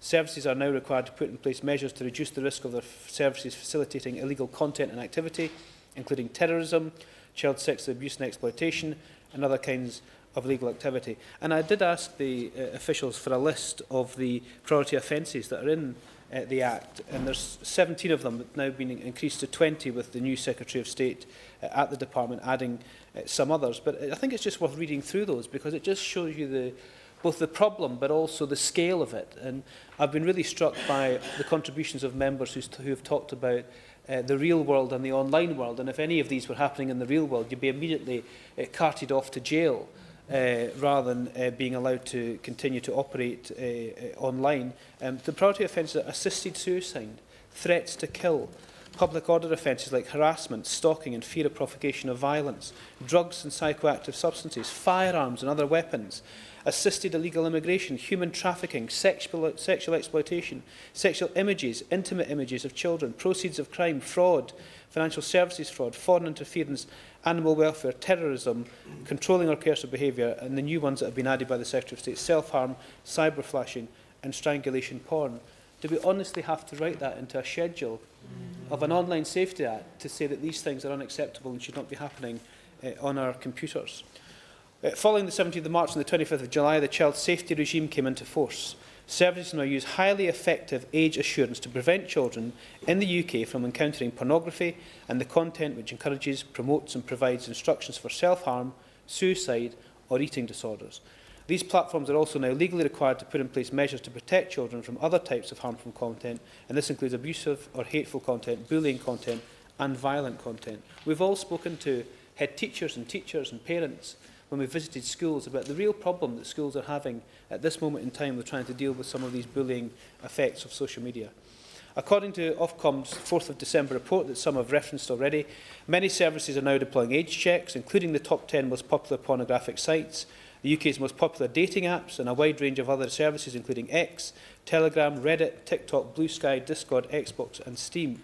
This represents a safer online experience for millions and millions of children across the UK, and we've heard that it is already having an impact. However, the Government recognises the importance of implementing these duties proportionately, and this is why proportionality is the core principle of the Act and is built into many of the duties contained within it. Ofcom's illegal content and child safety codes of practice set out recommended measures that are tailored to both size and risk to help providers comply with their obligations. It's really important to emphasise they are tailored to both size and risk to help providers comply with their legal obligations. When recommending steps providers can take to comply with their duties, Ofcom must consider the size and risk level of different types and kinds of services. Let me just concentrate on that for a little minute, Sir John, because, for instance, Ofcom recommends user blocking and muting measures to help protect children from harmful content, including bullying, violent content and other harmful materials. And these recommendations are tailored to services' size and risk profile. Specifically, Ofcom recommends that all services which are high risk for this content need to implement these measures in full. However, for services which are medium risk for this content, Ofcom suggests they only need to implement these measures if they have more than 700,000 users. However, while many services carry low risks of harm, risk assessment duties are key to ensuring that risky services of all sizes do not slip through the net of regulation. So, for example, the Government is very concerned about small platforms that host the most harmful content, such as forums dedicated to encouraging suicide or self-harm.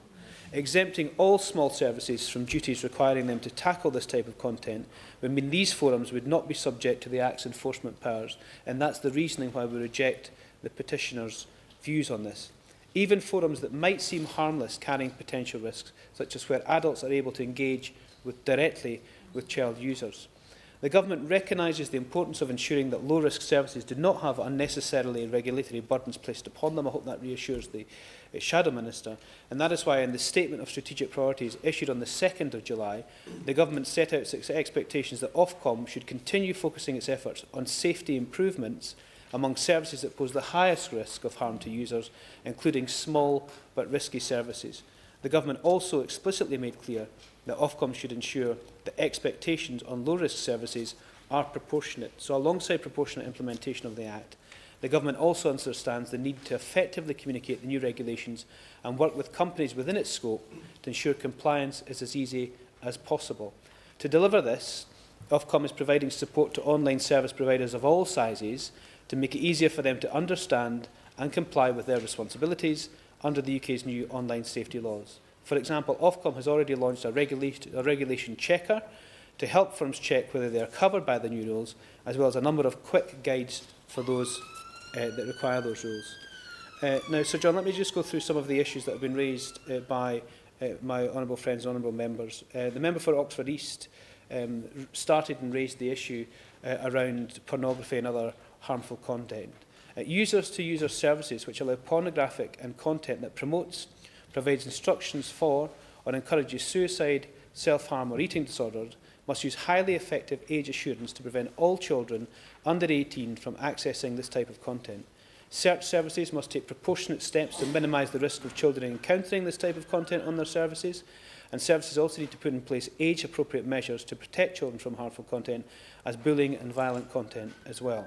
Ofcom's protection of children's codes of practice set out what steps services can take to comply, and Ofcom has robust enforcement powers available to use against companies who fail to fulfil those really important duties, and we're already seeing this enforcement action. 6,000 sites have taken action to stop children seeing harmful content, primarily via age checks. 6,000 sites already, but that shows you the scale of the issue. May I touch on VPNs, which have been mentioned by a number of honourable members, including the Shadow Minister. Following the introduction of the child safety duties in July, Ofcom reported that UK daily active users of VPNs, virtual private networks apps, temporarily doubled to around 1.5 million. The average is normally about 750,000. Since then, usage of VPN apps has dropped, falling back to around 1 million by the end of September. This was expected and has happened in other jurisdictions that have introduced age checks. Services should take appropriate steps to mitigate against circumvention methods that are easily accessible to children. This is an Ofcom rule as well. If a provider is not complying with their age assurance duties by promoting VPN usage to bypass age assurance methods, Ofcom can take and should take enforcement action. So the use of VPNs does not protect the platforms from not complying with the Act itself. I'm happy to give way. He's doing a huge amount of work on this issue, and it is appreciated, I'm sure, by all in the House. It can't be beyond the wit of man for these VPN companies to be able to bridge between the service user on one side and the ultimate website or platform that they're viewing on the other. So why aren't VPNs in scope of the legislation to make sure that on the age verification that they're compliant? Because presumably it's more difficult for the end website to know the origins of the user if they're bypassing via a VPN. Surely the onus should be on the VPN company to comply with the law too. It's a good point that my honourable friend makes. Let me come back to him in detail about the VPN issue, because I will come on to the review of the Online Safety Act and what we're planning to do, both written into legislation and not, in terms of the review of the Act, of which that forms part of the issue.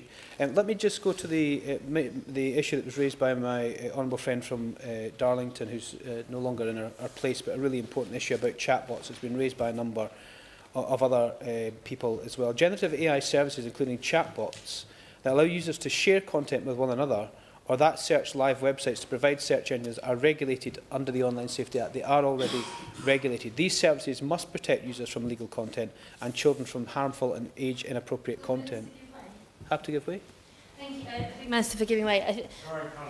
There is just a clarification. Actually, I think what Ofcom have said, and my understanding is, yes, in certain circumstances, AI chatbots are covered, but actually there are certain new harms that are coming out of AI chatbots, such as emotional dependence, which are not covered. And so I think that's also where actually the House and many people are asking for clarity.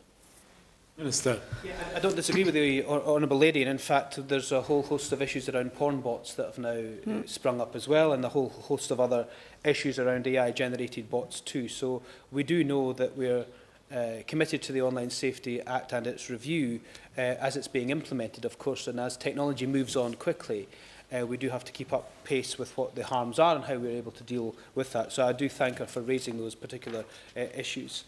Can I just add a little bit about the evidence to act, because we will act on the evidence that comes forward, and it's clear if the evidence shows us that we have to act in various areas, including in chatbots, we will do so.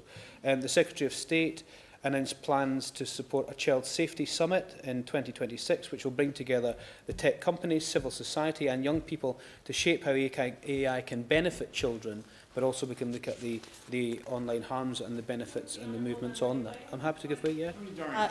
I just wanted to raise with the Minister that that the Select Committee, the Science and Innovation Select Committee, will be undertaking an inquiry in the new year about brain development, the addictive nature, and how that impacts various key points in development for children. You say that you will look at, the Minister says that he will look at all evidence. Will he look at the evidence produced by this inquiry in order to ensure that that information and that advice then goes to parents across this country?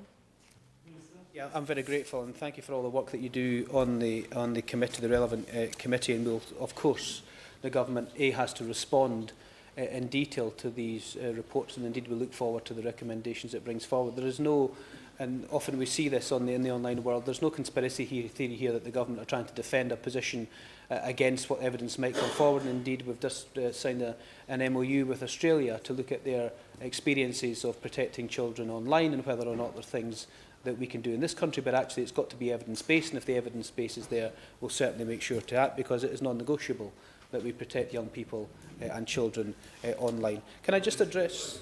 I'm happy to give way. I think there is no disagreement, I don't think, on the protection of children, and there's no disagreement on that we already have legislated for to be illegal content.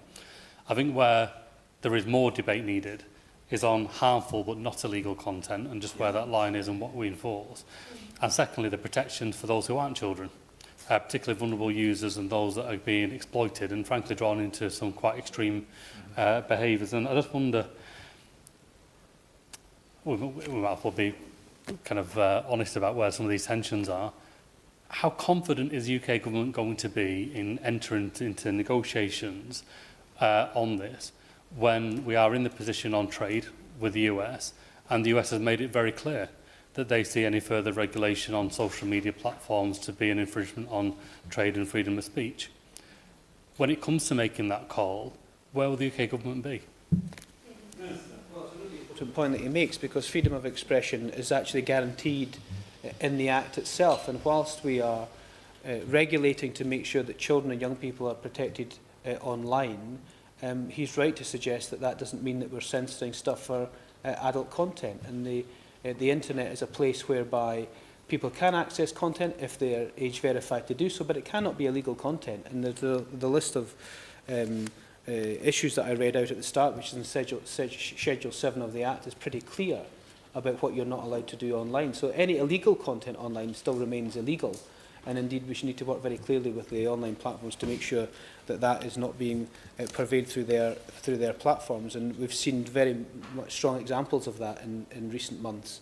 And indeed, it was, and if you reflect back to Southport, it was indeed the local newspapers that actually, we've discussed this many times before, that the public turned to because they wanted fast, regular but trustworthy news. They turned away from the social media channels to get that proper story that they knew they could trust the local newspaper that they were able to pick up and read. So the public, I think, do have a very strong understanding of where we are, but I do take the point around people who are not as tech savvy or indeed are impaired in some way that may need some more and some further protections from that. It's an argument that he makes very strongly. Can I just raise a little bit, if I may, Sir John, about AI chatbots? Somebody mentioned it in terms of mental health. We're very clear that AI must not replace trained professionals. The government's 10-year health plan lays foundations for a digital front door for mental health care. Last month, the Secretary of State urged Ofcom to use existing powers to protect children from the potential harms of AI chatbots, and she is clear she is considering what more needs to be done. So in terms of the mental health issue, both the Department for Health and Social Care are looking at this through the 10-year plan, but also the Secretary of State's been clear that she will not allow the issues around chatbots and AI chatbots to be affecting young people's mental health, but also in terms of the development of them that we've heard from the Liberal Democrat spokesperson.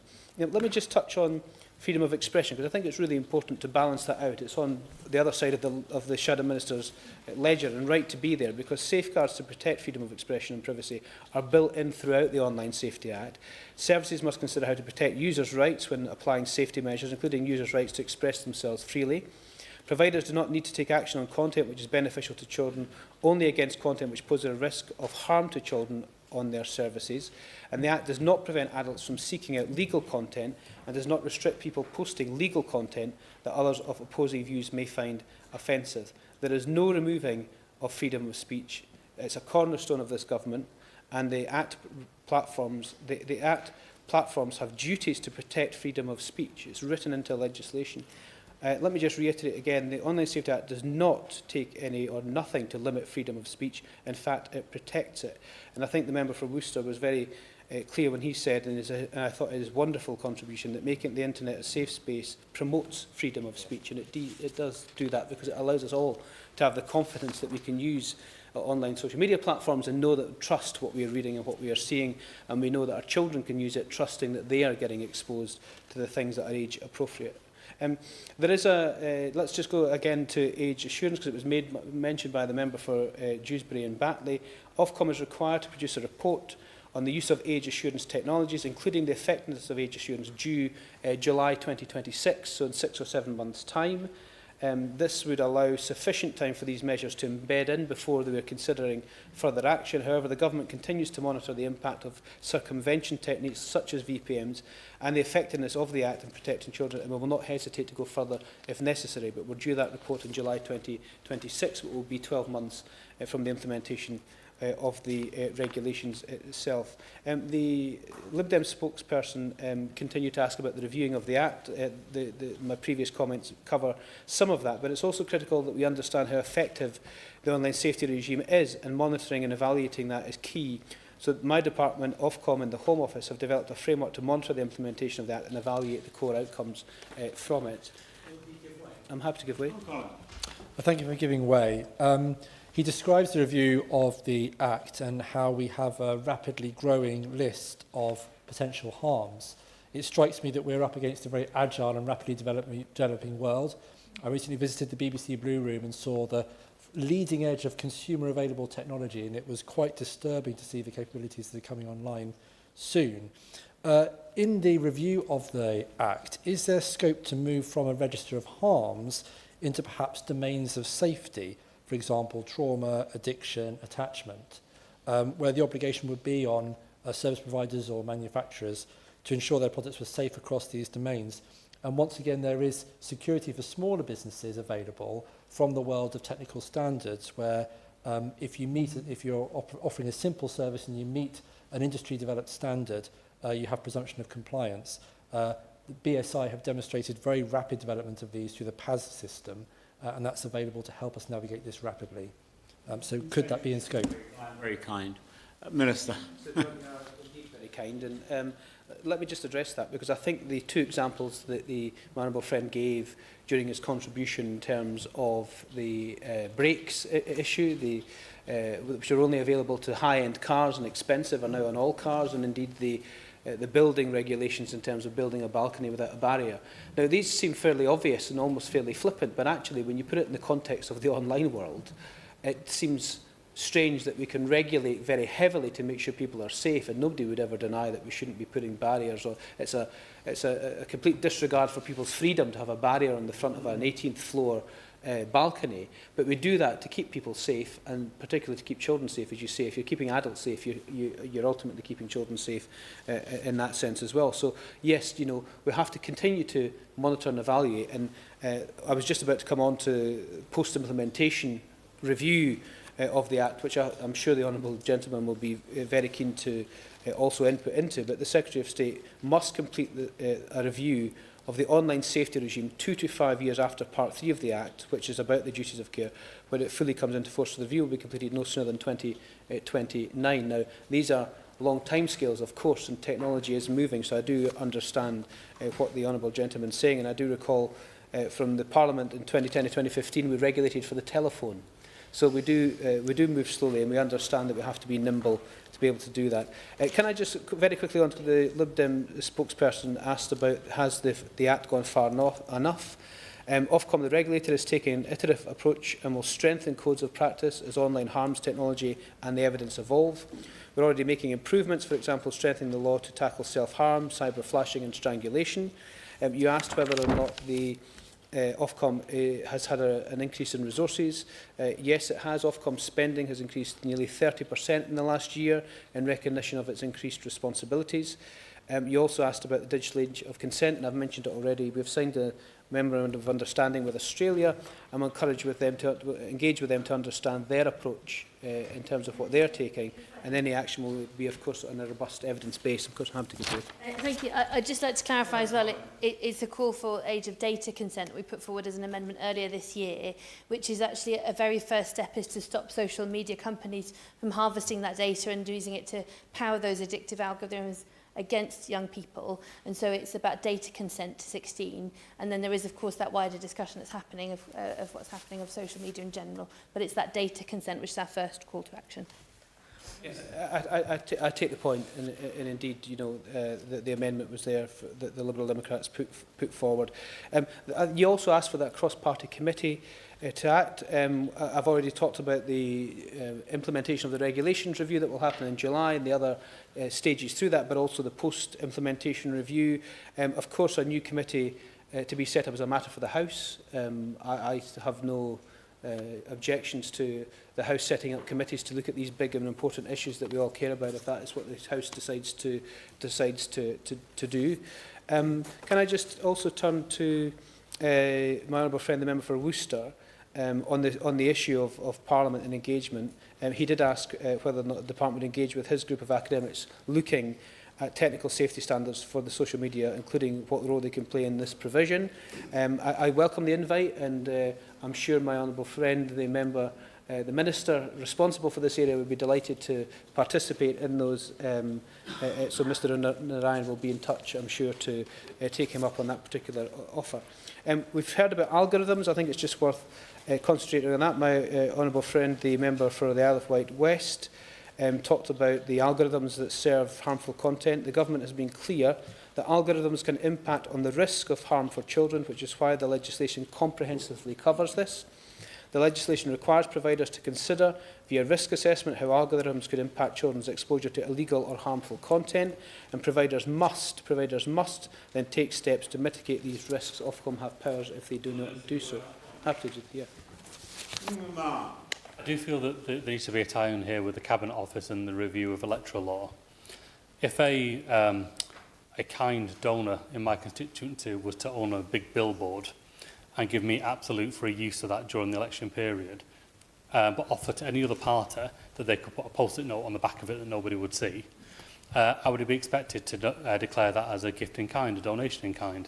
That isn't the case of algorithms that are posting and promoting generally right and far-right content during the regulated period. Surely there's got to be a better join-up here of election law and the online law as well. Minister. It's a huge issue, Sir John, and we'll all in this House be very concerned about mis and disinformation, about the impact on our democracy, and indeed I'm sure in the period in which I have stood up to the period in which I sit down, my own social media will be full of bots and all sorts of other things that are trying to encourage people to say and get involved in that debate to influence the algorithm, and indeed that can fundamentally disturb our democracy, and it's something that's very close to what we're looking at, and indeed the Cabinet Office and ourselves are looking at that mis and disinformation issue, including the Department for Culture, Media and Sport, in terms of the media outlook and in terms of the way elections are run in this country, and something we should all be very, very clear that we will not have our democratic processes undermined by those kinds of algorithmic platforms that are serving up the kind of content that's providing mis and disinformation to the public. So, I appreciate that the Minister is saying that there is these powers in legislation, yet the process is still for the social media platforms to mark their own homework on this, and we're in a vicious circle where Ofcom won't take action unless they have a complaint based on evidence, but the evidence is not achievable because the algorithm is not made available for that scrutiny. How do you think Ofcom should be using those powers more clearly ahead of the elections to make sure that this kind of abuse to our democracy is not occurring? Yeah, and there's a whole host of legislation, of course, that sits behind this, including from the Electoral Commission and the Online Safety Act. But it's really important for us to find ways to ensure that we're protecting our democratic processes, and indeed, whether it be from algorithmic serving of content or indeed foreign state actors. It will not be, it's in the public domain that when the Iranian servers went dark, when there was the conflict with the US, a third of pro-independence Facebook pages in Scotland went dark because it was being served by foreign state actors. We've seen that from Russia and various other foreign actors as well. So we have to be very clear that the regulations in place need to be implemented. And if they are not, we need to be finding other ways of making sure we protect our democracy. And if I can maybe just say a small tangent, that our public sector broadcasters and our public sector media companies are a key part of that in terms of what we are currently looking at. Can I just stay with my honourable friend, the member from Milton Keynes Central, who I thought gave an excellent contribution in terms of giving the figures of what's happening. But she did ask about end-to-end encryption. We support responsible use of encryption, of course. It's a vital part of our digital world, but the Online Safety Act does not ban any service design such as end-to-end encryption, nor does it require the creation of backdoors. However, the implementation of end-to-end encryption in a way which intentionally binds tech companies to content will have a disastrous impact on public safety, particularly for children. We expect services to think carefully about their design choices and make the services safe by design for children. And that leads me to online gaming platforms like Roblox that she mentioned. Ofcom has asked the main platforms, including Roblox, to share what they are doing and make improvements where needed. And Ofcom will take action if that is not indeed brought forward. So there's a whole host of things that are happening, and we need the Online Safety Act and the regulations that are underpinning the Act to take time to feed through, and I hope that we can start seeing significant improvements, has been reflected by the honourable friend from Sunderland Central. She also mentioned, if I can just touch on deep fakes, I think it's a really important thing in terms of our democracy as well. The government is concerned about the proliferation of AI-enabled products and services that enable deep fake, non-consensual images. In addition to criminalising the creation of non-consensual images, government is looking at further options, and we hope to provide an update for that shortly. It's key to protecting our wider public online, but also fundamentally protecting those that seek public office. So, John, if I could just, my final remarks, just make a few comments that the government agrees that a safer digital future needs to include small, personally owned and maintained websites. We recognise the importance that proportionate implementation of the Online Safety Act plays in supporting this aim. We can all agree that we need to protect children online, and I would not want low-risk services to have any unnecessary compliance burden. That's a balance that we have to strike to make it proportionate. And the Government will be conducting a post-implementation review of the Act and will consider the burdens on low-risk services as part of this review, as mentioned in the petition, but also will make sure that the Online Safety Act protects children, is nimble enough to deal with a very fast-moving tech world. And I thank all honourable members for providing, in a very constructive debate, the issues that they have raised, and I look forward to engaging further in the months and years ahead. Thank you, Minister. Now I call upon Lewis Atkinson to sum up. Thank you, Sir John. It's a pleasure to have you in the chair for the conclusion of this debate.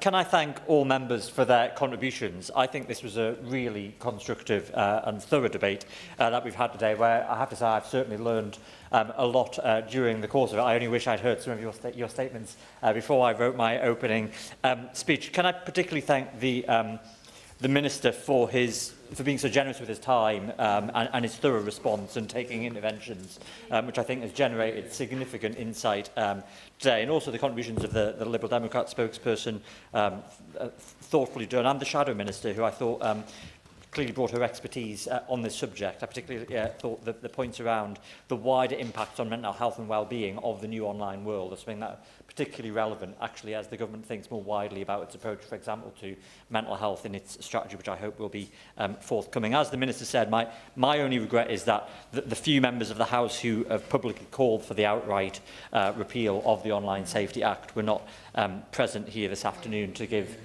their perspective and to engage with the thoroughness that I think all members here present have.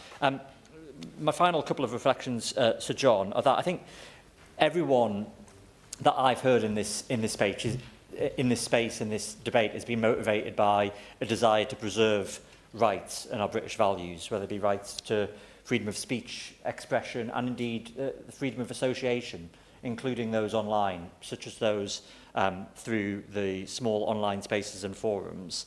But as the Honourable Member for Worcester rightly said in his excellent contribution, though, safe spaces online open up space for further freedoms, and the freedoms of children cannot be infringed by freedoms for adults. And I think it was really shocking hearing the extent of the harms that children are suffering under the current environment. I think the motivations behind this petition were nothing about that at all, but it was very much about making sure that those freedoms of association that we hold dearly in this country are able to be continued online through small forums. And the Minister, I welcome his assurance that the government sees ample space for small and independent providers in the future as part of that. A reflection I had over the course of the debate is I think increasingly we're talking about safety by design.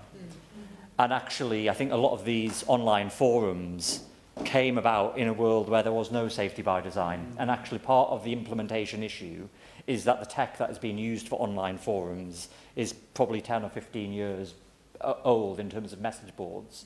And if a new message board was being set up today using new tech standards, I would hope that safety by design would be much more embedded, and therefore the responsibilities that fall to individual volunteers and administrators would be lessened as a result. I think it's entirely natural that the first attempt at regulation and legislation will not ever get everything right and will require evolution. The Online Safety Act was a landmark moment at attempting to regulate online harms. And I think it's fair to say that the consensus that we've heard today is that that needs to evolve, that we shouldn't be looking to repeal, but to evolve at pace and ensure implementation at pace to ensure that we tackle those online harms in a way that is consistent with our British values and those freedoms of expression and association that we've heard about. So it only remains, Sir John, for me to thank again Mr Bainham, the creator of the petition, and the petitioners for their online engagement, I have to say, in the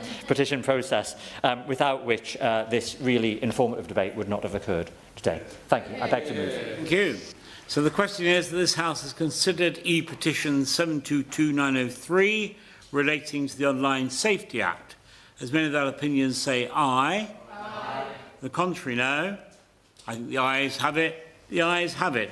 Order, order. The sitting now stands adjourned.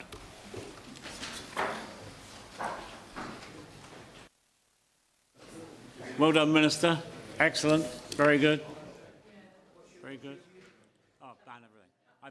I sent a note to Julia before she got up.